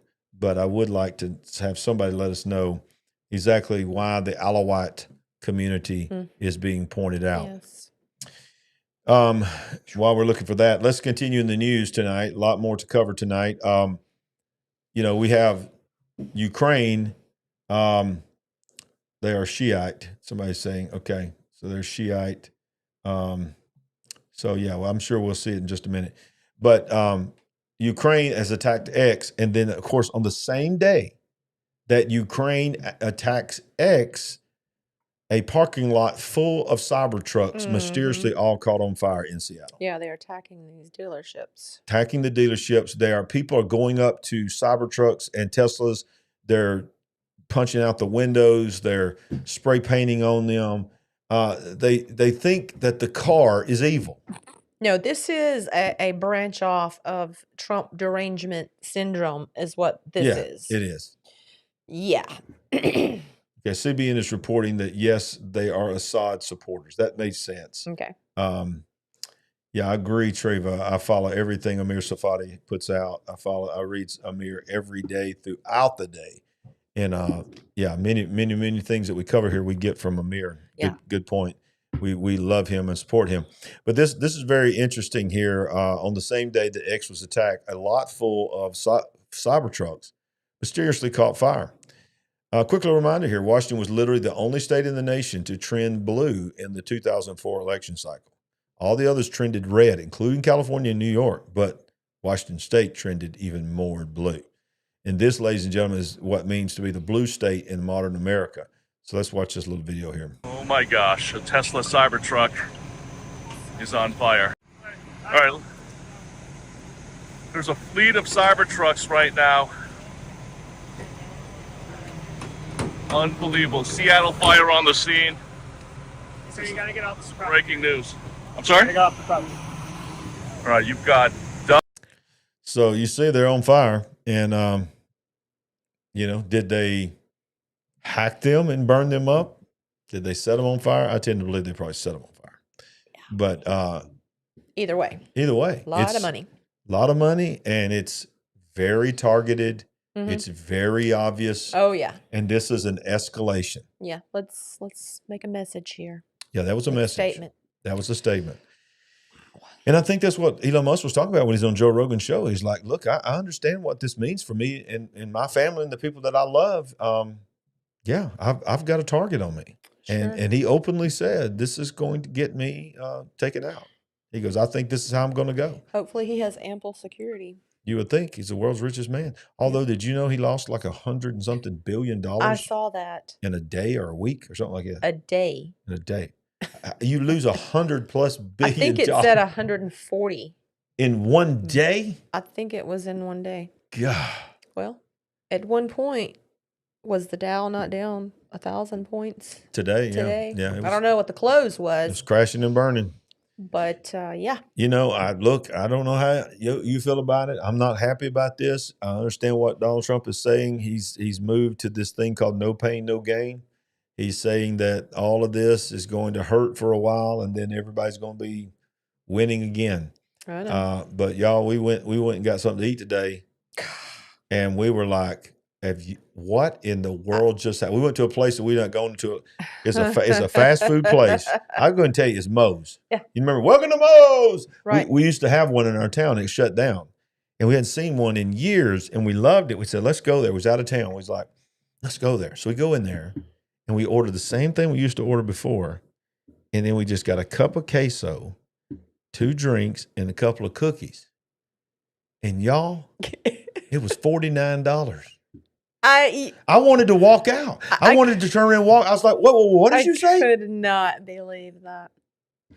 It was almost 40. It was like 48 something dollars. And I looked at you and what did I say? I don't remember exactly. I said, that's it. Yeah, we'll never be back. We will not be back. Never be back. And y'all look, I love all the fast food service people. Okay, don't get me wrong when I say this. But if you ever been to Moe's, it's a counter. You just look at them and you just tell them what you want them, and they just dump it in there, assembly line. Then you get down the ends, just like Subway, and you pay for your meal. You go you'll go get your own drink. Yeah, fix your own drink. You go get your own sauces. Get your own salsa. You get your own napkins. You all do that. You serve yourself. Take your tray up when you're done. But don't y'all bust your own table. Bust your own table. But don't y'all love how they hold the thing now and then they turn it around while they're holding it, look down at it and look at you. And when it comes time and it's $49 and then it says, would you like to give a 20% tip? Y'all, I'm going to get so much blowback from people in the restaurant industry. They're going to be so mad at me for this. But look, I still gave a tip. But I don't think I'm going to tip the people that all they did was make my food the same thing I'm going to tip to somebody that serves me at a table at a restaurant. Can somebody help me understand that? I'm not being mean. I'm a tipper. We tip well. But I just look down at that, and I love how they'll go, it's going to ask you if you'd like to tip me. That's what they say now. It's going to ask you if you'd like to tip me. What are you going to say to that? I feel so bad. I was like, okay, I'm going to tip you. But what if it was, y'all, am I in trouble? Did I just get in trouble? Somebody's going to get mad at me for that one. Well, a lot of people are agreeing with you, and Starfleet is saying Chick-fil-A combo used to be 20. I mean, now 20 used to be 7. Oh, yeah. Oh, yeah. I don't know. No. Let me just go ahead and tell you my story. Let me go ahead, since we're on this. Okay. Y'all went to an airport not long ago. And I went to the place, got the little things where you can go over and get you some snacks and you get a book or something like that. The little stores is all spread out all there. I wanted a Minute Maid lemonade and a bag of Doritos. That's all I wanted. So I saw them on there, and it was one of them little kiosk things. But there was nobody there. There wasn't even a human there. There was no humans. No humans. So all the stuff is sitting up on the shelves, and I thought, okay, there's no humans here. So I thought, okay, I'm going to self-check out. Obviously, self-check out. Y'all, let me tell you something. The shelves were digital. And when I pulled the bag of Doritos off the shelf, I looked over at the screen and it said 1 bag of Doritos. I pulled the Minute Maid out in my hand, not scanned at all, just in my hand. The screen popped up and said Minute Maid lemonade. So, because it was weighted and it knew that I had got it in my hands. So I walk over there to the screen. I ain't scanned nothing. Ain't no human being there. And it tells me what my total is. And it says, no cash accepted. I said, okay, I'm used to that. So I did my little phone thing and all this, my watch thing, paid for it. It asked me if I wanted to tip. I am not making this up. Did you look in the camera and say, to who? Yeah. I was like, Alexa, whoever you are in there, you ain't getting nothing though. I ain't tipping a machine that I did all the work. I promise you. I know y'all don't believe me. It did happen. I called Sandy. I was sitting at the gate. I called Sandy. I said, Sandy, a machine. I did all the work, a machine, Right. and they want me to tip them. You better be glad. You better be glad you did not tip. Who would tip that? Who would do that? Oh, there's a tree hugger out there somewhere that would do it. That's insane. That's insane. That was insane. Y'all, that really happened. Mm-hmm. You remember when we went to that other place and they added that other kind of fee on there? Mm-hmm. That was our family vacation. That was a family vacation. We was checking out the airport and in we California, looked down. of course. Of course. After I got my paper straw. Yeah. Oh God. Thank God he did that executive order about paper straw. Exactly. But we looked down and there was the total. There was the tax. What was it? Employee. It was an employee Something. beneficiary tax. I said, ma'am, what is this? Right, what is this? She said, I didn't approve this. She goes, this is mandatory. This is added to everything. This is our employee payment plan or something. I was like, what is this here? What do you mean? Don't you have a payment plan for your employees? Yeah. Why do I have to participate? I mean, I'm already participating.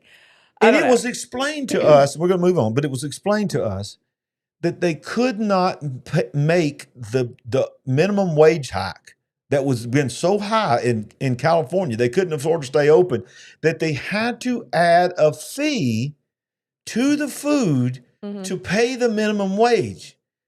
And I had people standing behind me, so I was trying to get out of the way, and I was trying not to be a jerk. But I said, ma'am, why not just add it to the price of the food? Exactly. And we don't know then that we're doing this. Right. This is the world we live in. Yeah.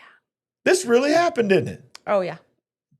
Crazy. It really happened. It really happened. Are y'all glad that we're through with my little rabbit trail there? Your rant. My rant. Well, stick around. There might be another one. There probably anytime will. now. There probably will. Oh, did you hear about this oil tanker, Yes. massive oil tanker that's on fire? Oil tanker Stena Immaculate crash off of UK sparks security fears as U.S. not ruling out foul play. Mm-hmm. So this is the image of this oil tanker burning off of the United Kingdom's coast. This is, I think, maybe the one. This is the Stena Immaculate. It's an oil tanker flag to the U.S.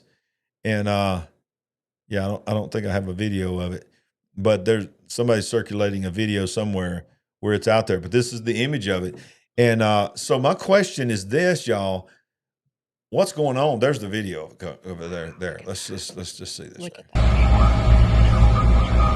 This just happened today, right? And this was today. And they're doing emergency evacuations. 30-something people? Yes, 30-something people was on there that had to be evacuated. As far as I know, I don't think anybody lost their life. But here's my question. Airplanes crashing into each other in the sky. Right. I mean, you have airplanes near misses all the time. Mm-hmm. You have tankers now. It's only been like around a year since that hit the bridge. Ship hit the bridge. Yeah. Took the bridge down. Yeah, it did. The Francis Scott Key, is that what was it? Francis Scott Key. Yeah. Well, yeah. By the way, who's heard anything about the bridge lately? I mean, is the bridge being rebuilt? If you live in that area, please tell me something that's happening. But let's go back to. Okay, somebody's saying I heard 32 died. Oh, no, I have not heard that. I think I heard 32 were evacuated. I did not hear that they had died. We need to get the latest on that. That's bad. But, it just seems like everything's being hacked.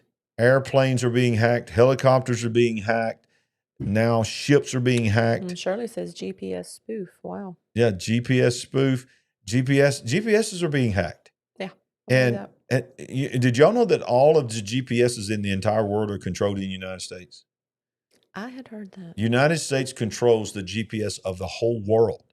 So it's like if you were to attack the central mechanism of the GPS in America, you shut down the GPS of the whole world. So, I mean, these kind of things we don't get told. We have to find out that somebody leaks it. That's a big deal. It just seems like there is a conglomerate. That's why I say World War III has already begun. Because watch this, you knock out the oil, you knock out, you cause people to be afraid to travel by air. She said Paul Begley earlier said 32 died. Wow. I have not heard that. Somebody said 33. I'm going to check at this. It's terrible. All right, so you talk terrible. Looking for this. I saw that Paul Begley had a video up on this, but I did not have time to watch it. So if that is the case, that's terrible. Yeah, what a tragedy. I have not heard that. Pastor Val video has all the facts on it. It was carrying jet fuel and it was rammed in the center. Wow. I guess that would explain all the smoke and flames. My goodness. All right. So here's what I'm showing. A collision in North Sea between American flags and Portuguese left 32 people brought ashore. All crew on the tanker are safe. Thick smoke and massive fireball were reported. This was 10 hours ago. They're saying all crew and tanker are safe. 32 casualties, which is not fatalities. Maybe some people heard casualties and thought that meant death. Casualties means injuries. Fatalities means death. Unless this has been updated. Everybody's saying this is how many hours ago? These are all 10 and 9 hours ago. 10 and 9 hours But they're all saying casualties. Okay, wait a minute. 32 killed. Okay. 5 hours ago. Oh, wow. 32 killed. So I guess that's been updated. Ooh.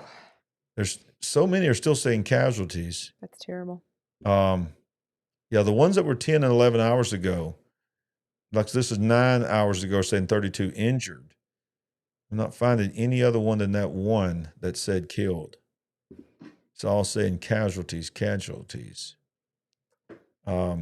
So yeah, I don't know that for. I mean, I'm not disputing that, but I would like to make sure that we're reporting.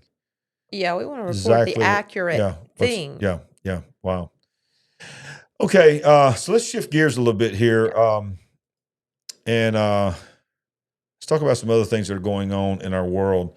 You remember that app that the Biden administration gave illegal aliens on their phones where they could go ahead and map out where they were going to go and who's going to pick them up, and they could go ahead and pre-register their illegal crossing?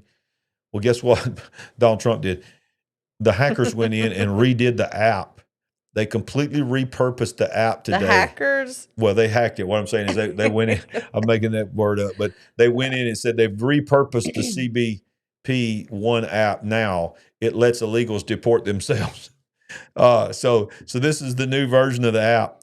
On his first day in office, as you remember, Trump ended the use of the controversial CBP1 app, which was the Biden administration's expanded and exploited.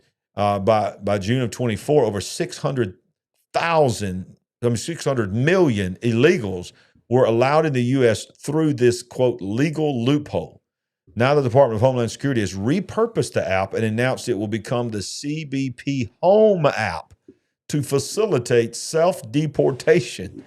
All CBP One apps will be updated to the new app with the added feature that, quote, aliens can now notify the U.S. government of their intent to depart the United States. So you got your checks here. You can verify departure, view my departure, and submit intent to depart. So the government can know, hey, don't come get me. I'm at least letting you know I'm headed home. And because they're saying if you do this, then guess what? You can come back legally. You have opportunity to come back legally. But if we deport you, you're banned from coming back in. Hey, I think it's smart. And it's look, if they really intend to do this, then it's helpful to these individuals. Yeah. There has to be some kind of process. I mean, we're supposedly serious about shutting the border down, which we've talked about in weeks past, 90-something% reduction. Yeah. And we do want to make a pathway for people to do this legally. Right. So there needs to be a process. Right. And you've put it out there. You have an opportunity to leave on your own accord and then come back later legally. If that's what you're going to do, I think it's smart to make a process for people. Yeah. And why not take something that's already out there and repurpose it? Yeah, I agree. There we go. And it makes it helps the ICE as well, because it's like, okay, these guys are on our list. We at least can verify that this person is trying to tell us, hey, we're headed that way. Yeah. And then, who knows if they can follow up on that. They can probably track the GPS on it and that kind of stuff. Right. Now people are reporting here, multiple people are reporting in the live chat. CBS is saying 37 on board both ships and all are okay but one. And then another person said, I read that 36 crew members were taken safely ashore and one crew member is missing. No reported deaths that I could see anywhere. Thanks, guys. That's Thank good. you for that. We got the best live chat in the world. We do. And look, that doesn't mean that the ones that thought differently were wrong. That's just what you heard. And it's just always trust but verify. Yeah, we needed help straightening that out. Yeah, so we thank everybody that's involved in that live chat, man. Y'all are awesome, awesome, awesome. Now I did a show, and I'm gonna show you a clip from it in just a minute this week about BlackRock, and if you watched it, you this really needed to go viral. It just didn't do as good as I thought it was going to do. That was a great show. Thank you. What I did is I reminded them. This was long before we had the studio. This was when we were in our last studio, and I don't even remember how long ago it was. I think it was 22, latter part of 22. It was one of the first shows we did together. And we reported on BlackRock signing an agreement with Zelensky at the beginning of this war to rebuild Ukraine. And it just sort of got pigeonholed and memory holed, and nobody talked about it. And I told Paul about it the other day, Paul Begley. I was like, did you know that? And he goes, I sort of remember something, but I don't really remember it. So it made me think, I need to go back and find that. And I went back and found it. Well, lo and behold, while I went back and found it, guess what came out this week? BlackRock has now come into the Panama Canal argument here. BlackRock's Panama Canal deal is the latest win for Chief Larry Fink, who is the CEO in strong start in Trump era. So, Trump promoted that just this week, and all he said was two major companies have now, or a company has now taken hold of two parts of the canal back from the Chinese. He didn't say it was BlackRock, okay? Because BlackRock is friends with Trump, okay? So let's just make that very clear. BlackRock CEO Larry Fink is notching some early wins in the new Trump era. The latest came Tuesday when the world's largest money manager, BlackRock, announced that the BlackRock-led investment coalition would take control of 2 key ports on either end of the Panama Canal for the price of $22.8 billion. The move essentially gives President Trump something he asked for, a larger American presence at the vital shipping lane where he had alleged Chinese interference. The ports being picked up by BlackRock are owned by Hong Kong-based conglomerate CK Hutchinson Holding. The canal itself is still controlled by Panama, which still needs to sign off on the BlackRock-led purchase. Larry Fink himself reached out to the White House, according to a report from Bloomberg, after Trump said of the canal on his first day as president that he wanted to take it back. He argued to the White House, according to Bloomberg, that there would be no need to forcibly take the ports if BlackRock were to arrange a purchase on his own. How nice of Larry Fink. There's no reason for there to be any military and no people need to be hurt. Only solution is, Mr. President, is let BlackRock do it for you. Yeah. Yeah. How nice. How convenient. This is my show that I did. And this is just a little clip from it. And I'll try to help me remember to link that down in the description so people can quickly go there. If you have not watched this, watch this. I go back. This is a, let's see how long this, it's a 33-minute program. Very informative, though. Thank you. Thank you. Very good. And I take you along the journey all the way back when it first started, all the way up to we're here. This was an actual video. These videos are on the president of Ukraine's website. So it's called President of Ukraine. And this was Zelensky talking about how his country is a great business opportunity. This was early in the war. This speech was given by Zelensky on the official Ukrainian website talking about his goals. And this was back in 2022. Together, we'll be able to start the difficult work of rebuilding Ukraine, our cities, our economy, our infrastructure. It is already clear that this will be the largest economic project of our time in Europe. It is obvious that American business can become the locomotive that will once again push forward global economic growth.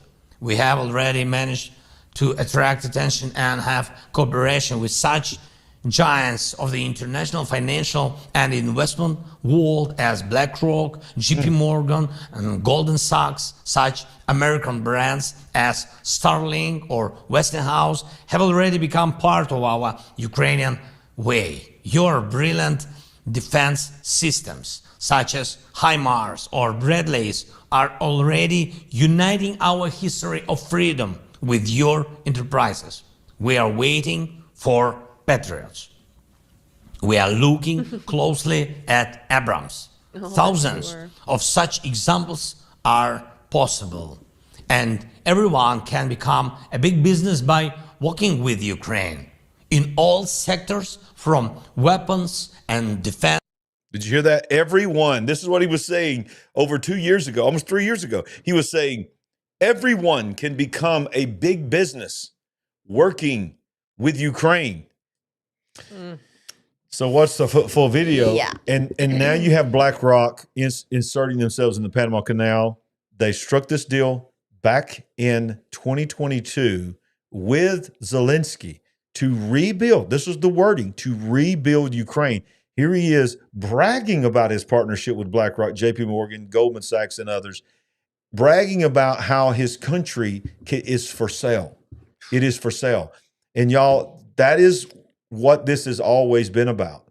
And it's always been about the money.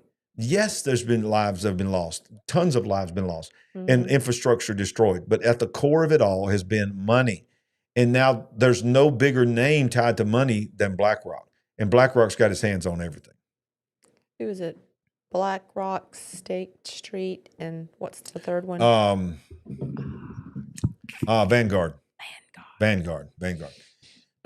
There's also Blackstone that nobody talks about. There's a subsidiary called Blackstone that is involved as well. But BlackRock we're talking about now it's up to $8 trillion of assets that they control. That's just what's being revealed that they control. They are the most powerful monetary force in the world. They are building, BlackRock is building entire neighborhoods of brand new homes that are for rent only. Yeah. They're not for sale at all. And they're doing their part in buying homes. Yes. That are for, I mean, there are many homes fairly new that are for rent only. We've had friends who've lived in some of them and rented them. Yeah. Which is, I did not realize that was a new thing. And by the way, were you talking about trillions? Stocks lost 4 trillion today. 4 trillion. That's what they're reporting. Just today. Yeah. Just today. Wow. Well, we're getting into the good stuff now, y'all. Ooh. This is the stuff that everybody wants to hear about, and we're going to spend a lot of time on this. Is it those $7 and $8? No, you're going to love this title. Department of Agriculture cancels grant that recognizes the menstrual cycles of transgender men.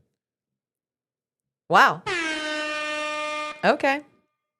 Yeah. All right. Can a man have that? You tell me. I can tell you right now. Sometimes we do go through it with you. That's all I'm going to say. Walk lightly, sir. Walk lightly. We don't go through it. We just go through it with you. Step lightly. And if you call yourself a man and you actually going through it, let me just tell you something. You ain't a man. Because you ain't got the right. You ain't got the right plumbing.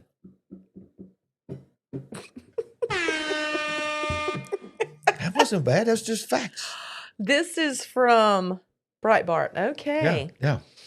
All right. Department of Agriculture cancels this critical grant that was studying the menstrual cycles of transgender men. Oh, thank God that the Department of Agriculture What's agriculture? was doing this study, right? Yeah.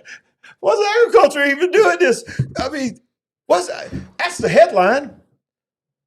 Agriculture? Yeah, I don't even know what to do with some of this stuff. Where do you even find some of this stuff? Look, I'm good at finding this stuff. The grant was awarded by the USDA and was specifically for Southern University Agriculture and Mechanical College in Louisiana. A description that grant states, in part, the first occurrence of menstruation occurs at approximately 12 years of age and ends at menopause at roughly 51 years of age. A woman will have a monthly menstrual cycle, blah, blah, blah. Then it goes on to say, it's also important to recognize that transgender men and people with masculine gender identities, intersex and non-binary persons may also menstruate. Okay, so there it is. Does it also start around age 12 for them? What? What are we reading? Oh. What is this world coming to? Well, all right. So we're about to go into Uncle Jimmy's about to come in. Okay. And we're gonna take you down some big time supernatural AI update stuff tonight. But I thought this article was really good to rapid fire through this. I thought this was an excellent article that we need to be reminded of. This is the Washington Free Beacon. The top 10 catastrophic climate predictions that have failed. I want to remind you of these things that have been said. I love review, by the way. It's what? I love reviewing, by the way. Yes, I do too. In 1970, S. Dillon Ripley, a wildlife conservationist who served as secretary of the Smithsonian Institute, warned that 75% to 80% of all species would be extinct by 1995. Wow. 1970, Kenneth Watt warned that there would not be any more crude oil and that none of our land would be even usable for agriculture, and the world would be 11 degrees colder by the year 2000. Okay. And that we'd run out of oil. We're on number 2, and we've had 2 epic fails. Yeah. Number 3, in 1970, Paul Ehrlich of Stanford University warned that by the end of the decade, up to 200 million people would die each year from starvation. Due to overpopulation, life expectancy would plummet to 42 years, and all ocean life would die.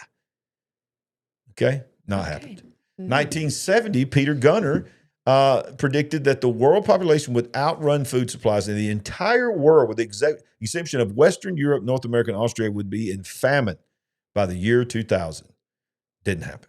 In 1971, Dr. Rasool of the atmospheric scientists at NASA predicted the coming of a new ice age within 50 years. Didn't happen. In 1975, Elrich, again, the Stanford biologist, warned that 90% of tropical rainforests and 50% of species would disappear within 30 years. Didn't happen. 88, Hussein Shihab, an environmental affairs director of the Maldives, warned that his island nation would be completely underwater within 30 years, which wouldn't even matter because experts also predicted that the Maldives would run out of drinking water by 1992. Neither happened. In 2004, Pentagon analysts warned of global anarchy due to climate change. Major European cities would be underwater by 2020, of which point Britain would suffer from a Siberian climate. Didn't happen. 08, Bob Woodruff, of ABC News, hosted a 2-hour climate change special warning that New York City could be underwater by 2015. Didn't happen. And number 10, in 2009, former Vice President and climate activist Al Gore, we remember this from the Rush Limbaugh days, predicted the Arctic Ocean would have no ice by 2014, which is the same thing Greta Thunberg said would happen by 2022. Did not happen. Wow. Y'all, this just tells us over and over again, this is a scam. It really is a scam. It's a religion, and it is a scam. It's the worship of Mother Earth, Gaia, and is a scam. There you go. Do you agree? Wow. Yeah. I'm sitting here thinking, do I need to cover this next one? I think I am. Have you noticed the uptick in gratuitous of potty mouth Democrats? Now, I'm not saying they're the only ones that have a potty mouth, but the open use of some foul language in politics on camera. They've openly said that this is how they're going to relate to the young people. We got to use the F word or they're not going to listen to us. And you know what? There's something to that because, you know, your movie studios will put an F word in there, don't matter at all, just so that they could be relevant. Profanity is not new in politics, but is reaching new heights on the left. I'm going to have to read this thing in code, y'all. Jasmine Crockett from Texas dropped an F-bomb in reaction to Donald Trump's joint address. Somebody slapped me and wake me the F up because I'm already getting on with it. Then she told him to F off, go to Hades. I said what I said. These are on camera. This is not like behind the scenes. No. This is on camera. GD, tell me who started that. John Fetterman, who's used to using profanity. It says, cursing, of course, is not new in politics. Among operatives, principals, and journalists, it is a familiar way to broker instant bonhomie. What does that mean? Nor is it new for the Democratic Party, particularly when confronting Trump. Tom Perez frequently says he did. By the way, did you see that video that they made where there's like 30-something of them? They all. I thought this was on here. I was going to try to scroll down to it, but it's not on here. But they all went down and they all made the same thing together. Right. That's not true. There just seems to be an uptick. And a couple of weeks before that, they were outside and they took turns on the open mic. Oh, screaming. And one woman F this. I hope my kids aren't watching this. Yeah. I don't usually cuss and I don't want my kids to watch this, but I just feel like I got to say, F you, Trump. In much lighter news, another red blood moon is coming. Come on with it. And y'all, that is usually not a good thing in prophecy. And it's coming this week, I believe. Total lunar eclipse will create a blood moon visible on Friday. This will be the 14th. Will it be Friday the 13th? I think it's the 14th. Okay. That's what it says. Depending on where you are on the planet, on the night of March 13th or March 14th, we are having a total lunar eclipse, which means that the sun, the earth, and the moon will be aligned. I'll mute that. I'm going to get flagged. Music. So you see, we're having this. People in North America and South America will have the best seats in the house. to see an upcoming total lunar eclipse. Who knows? I might live stream it while it's out there. I might go in my backyard and live stream. I did that before. Viewers who are willing to stay up late will be able to view the blood moon for approximately 1 hour, beginning at 2:26 a.m. Believe it or not, there's a lot of nights I'm still up at that time. I am a night owl and an early riser. Well, wake me up and we'll go outside and view it then. Okay, all right. For approximately 1 hour, beginning at 2:26 a.m. Eastern time. Hey, good news. That's only 1:30 for us. Is that right? Yeah. If the skies are clear. According to the NASA website, a lunar eclipse occurs when the sun, earth, and moon align so that the moon passes into the earth's shadow. In a total lunar eclipse, the entire moon falls within the darkest part of the earth's shadow called an umbra. When the moon is within the umbra, it appears red-orange. Lunar eclipses are sometimes called blood moons because of the phenomena. According to National Geographic, there are 3 types of lunar eclipses: the total, the partial, and the penumbral. Penumbral. And this is the big one. This is the one that looks so cool. And I've seen several blood moons, and they are awesome. And by the way, I'm not saying this is going to be the end of the world or anything, but they're saying not good according to rabbis from Israel. Exactly. And the red heifer is coming. Now, I've heard a couple of people say that the red heifer's been disqualified, but that goes against what I'm hearing 90% of the people saying, that they are not been disqualified. And I heard somebody reporting that they're supposed to burn the red heifer on April 2nd to create the ashes on April 2nd. Wow. Which is the day that Trump was doing something. Remember, he said, I didn't want to do it on April 1st because I want people to think it was April Fool's. Was it regarding tariffs? Something about tariffs, I think. Yeah. All right, ladies and gentlemen, here he comes. Bring him on.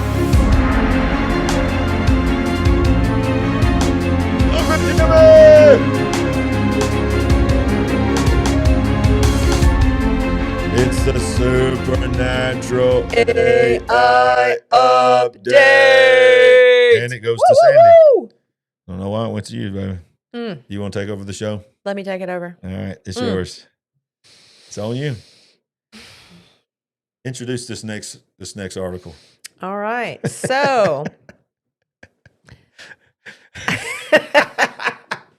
this is going to be funny and interesting. Yeah. There's a guy that connected his big mouth Billy Bass to AI, and we're about to see what the results were. Look, not all AI things are scary. Although this still is scary. It's also funny. Have you ever seen one of those fish? Well, this dude connected a computer and AI up to it, and now he asks his fish questions and has conversations. Wow. And he assigned the fish to be Arnold Schwarzenegger. Hasta la vista. Don't look at me. Look at him. New work in progress. What up, Billy? All right, press the button. Huh? What up, Billy? Oh, what up, bro? You startled me. How you doing? Ready to pump? No. I just need some advice. How do you deal with difficult personalities?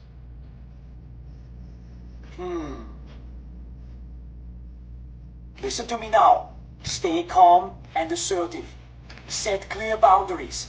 And remember, you can't change them, but you can control your reaction. Be strong, like a terminator of negativity. Hasta la vista, difficult personalities. I appreciate the advice, Billy. Thank you. Okay. Yeah. You're welcome. Now go out there and crush it. Remember, strength and patience. I'll be back if you need more advice. Hasta la vista, baby. There you go. That's video gold, man. You need that pep talk in the morning. Video. Woo! I kind of like his idea. One more. Can we get one more? Sure. One more Big mouth Billy Bass, who is now Arnold Schwarzenegger AI, hooked up to Chat GPT. With a few tweaks to his AI, Billy's responding a lot faster now, and we've been having fun playing some games. Yo, Billy, you want to play a game? Let's play a game. We'll call it Who Can Lift More Weights? Loser does 100 push-ups. Are you ready to get pumped? No. I need you to just finish the phrase. I just need you to finish the phrase. So, hasta. Hasta la vista, baby. And by baby, I mean you, beauty mortal. Hey! What about I'll be? I'll be back, and then I'll be back again, and again. You can't get rid of me that easily. Let's see here. Get to the... It's not a tumor. It's just my incredible muscles growing too big. I meant get to the... Get to the chopper. Now, before it's too late. Oh my gosh, this is too much fun. Oh, God. Get to the chopper. No! It's not a tumor. It's my muscles. They're so big. We needed something lighthearted, did we not? I actually needed a lot more than that, to be honest with you. Because, you know we're not going to end with lighthearted. So I figured I would give you that. So I would prepare you for what's coming. Thanks. Yeah, because I'm always thinking of you. Thank you. Yeah. Which, real quick, this is something that's interesting because many of you heard about this Chinese app called DeepSeek, which is their version of ChatGPT. Right. Just like with TikTok, they're saying we need to ban it. So there is a potential ban coming down the pike for DeepSeek on government devices. You figure, I mean, anything coming out of Chinese when it's AI related, we probably need to ban it. Can we agree on that? And here is our friend who is the CEO of OpenAI, ChatGPT, the one and only, and what is his name? I just escaped me. Sam Altman, who we found out, and I don't know if we actually covered last week. Yes, we did. Is married to a man. And they have a child. And they just had a baby. They didn't have a baby. A woman had a baby. They're not women. But he now has a baby and holding it like he was nursing it or something. But this is a quick rapid fire of where we're at right now. Because a lot of times I just want to update you where we're at on AI. AI is moving faster than ever. Here is this week's biggest news. This is an app called Manus, which is a Chinese app. We're launching an early preview of Manus, the first general AI agent. This isn't just another chatbot or workflow. It's a truly autonomous agent that bridges the gap between conception and execution. While other AI stops at generating ideas, Manus delivers results. We see it as the next paradigm of human-machine collaboration, and potentially a glimpse into AGI. In this example... Now, I'm not going to play the rest of this, but basically they're releasing a free AI called Manus that you can hook up to, which I'm not going to be a part of this because it's probably data mining like crazy. But it becomes your actual generative, it's AGI. They believe they already achieved AGI, and it becomes your personal assistant, and it can do everything for you. You just say, I want to take a trip sometime in the summer, and it literally will book it all for you. It manages your calendar for you, which is scary because you have no personal interaction with your life. So, yeah, that's what we're looking at right now. All right, so this is interesting. And the reason there's music playing, it says AI can now generate. You probably can't see, it's very tiny on your screen, but I can't zoom it up, I don't think anymore. Let me see if I can. Make it any better. Nope. Won't let me. I don't know why Instagram won't let you do that. But it says it can now generate high quality classical sheet music, and it sounds incredibly good. So it literally, all the little notes and everything that you'd have to just take a little pencil note, it can generate, it can write the song and generate a full orchestra, high quality classical sheet music that can be handed to an orchestra and they can play. Wow. This is our world. Number 3, look, this is what's scary right here. Oh.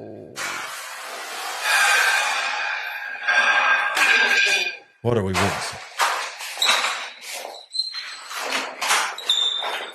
The end of humanity.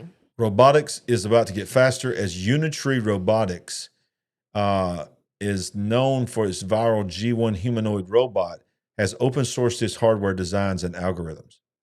Open source means it's opened it up to the internet to make for people, just common people in their basements of their mama's house, to make the robot do things and submit their desires for it. And it's already Cobra Kai. I mean, they would, listen, Russo would be proud of that. Right. So they could just write a little program and eliminate humans. Yeah. Yeah. This is our world. China has unveiled a new quantum computer, Zukanzi 3. It's a 105 qubit machine that performs calculations 1 million times faster than Google's current supercomputer. Which, by the way, Google's current supercomputer tapped into another dimension. Remember? They said we could not have done this unless we went into another dimension and done it in another world and had another world working with us. China says it's 1 million 1 million times faster than Google's. I'm only laughing to keep from crying. This is so disturbing. Yeah, that's why I gave you the funny little talking fish. Right. OpenAI plans to introduce $20,000 a month PhD level AI agents that will be capable of handling specialized tasks like academic research and software development. What? They're going to charge $20,000 a month for an AI agent to do this academic research and software development for companies.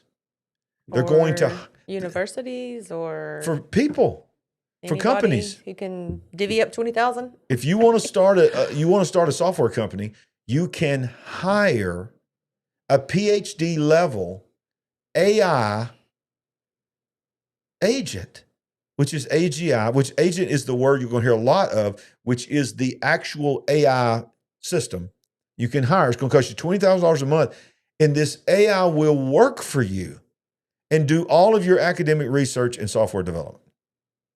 They're about to hire that out to companies. Oh boy.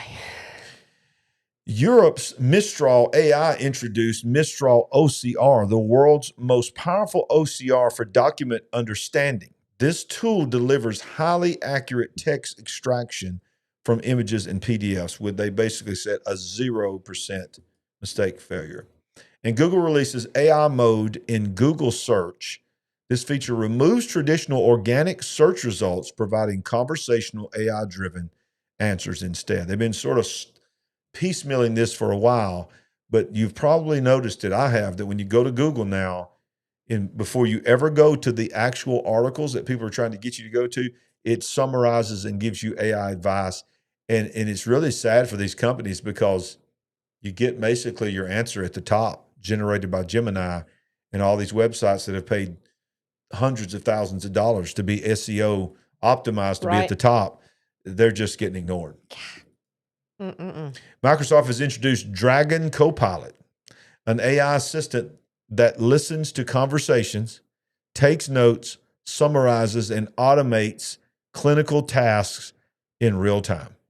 Basically does everything for you. Whether you ask for it or not? What are you saying? I think you actually are supposed to ask for it. Are you subscribed to this? Yeah, I think you asked for it. Alibaba released their open source model, which beats DeepSeek's performance despite being smaller and having fewer parameters. I thought Alibaba sold. Now they're in the AI. And then number 10, this AI hybrid commercial has gone viral. Only the beginning and end shots are live action, while the rest is AI generated. Wow. Let's watch a little bit of it. Are we getting in trouble?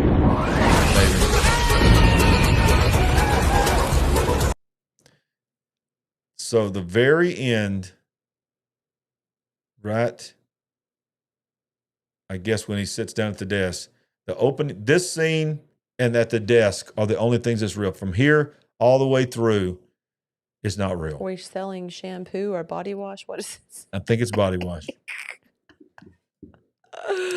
Figure AI is moving to new headquarters and is how their humanoid robots look like as they are transported. This is a truck. Can you imagine driving in a truck and you have no idea that next to you in this truck is an army of humanoids strapped to the wall, ready to unalive everyone. So, ladies and gentlemen, that is our world. Yes. Yeah. That is our world that we live in. That is happening right now.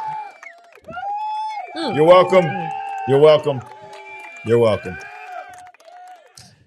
If you have not smashed that like button, what are you waiting on? Smash that like button. And the best thing you can do to help us, if you really want to, not in addition to that, if you'd like to partner with us, is go to LarryRagland.com, LarryRagland.tv, either one. Let me just show you what it looks like. And here's why you need to go there.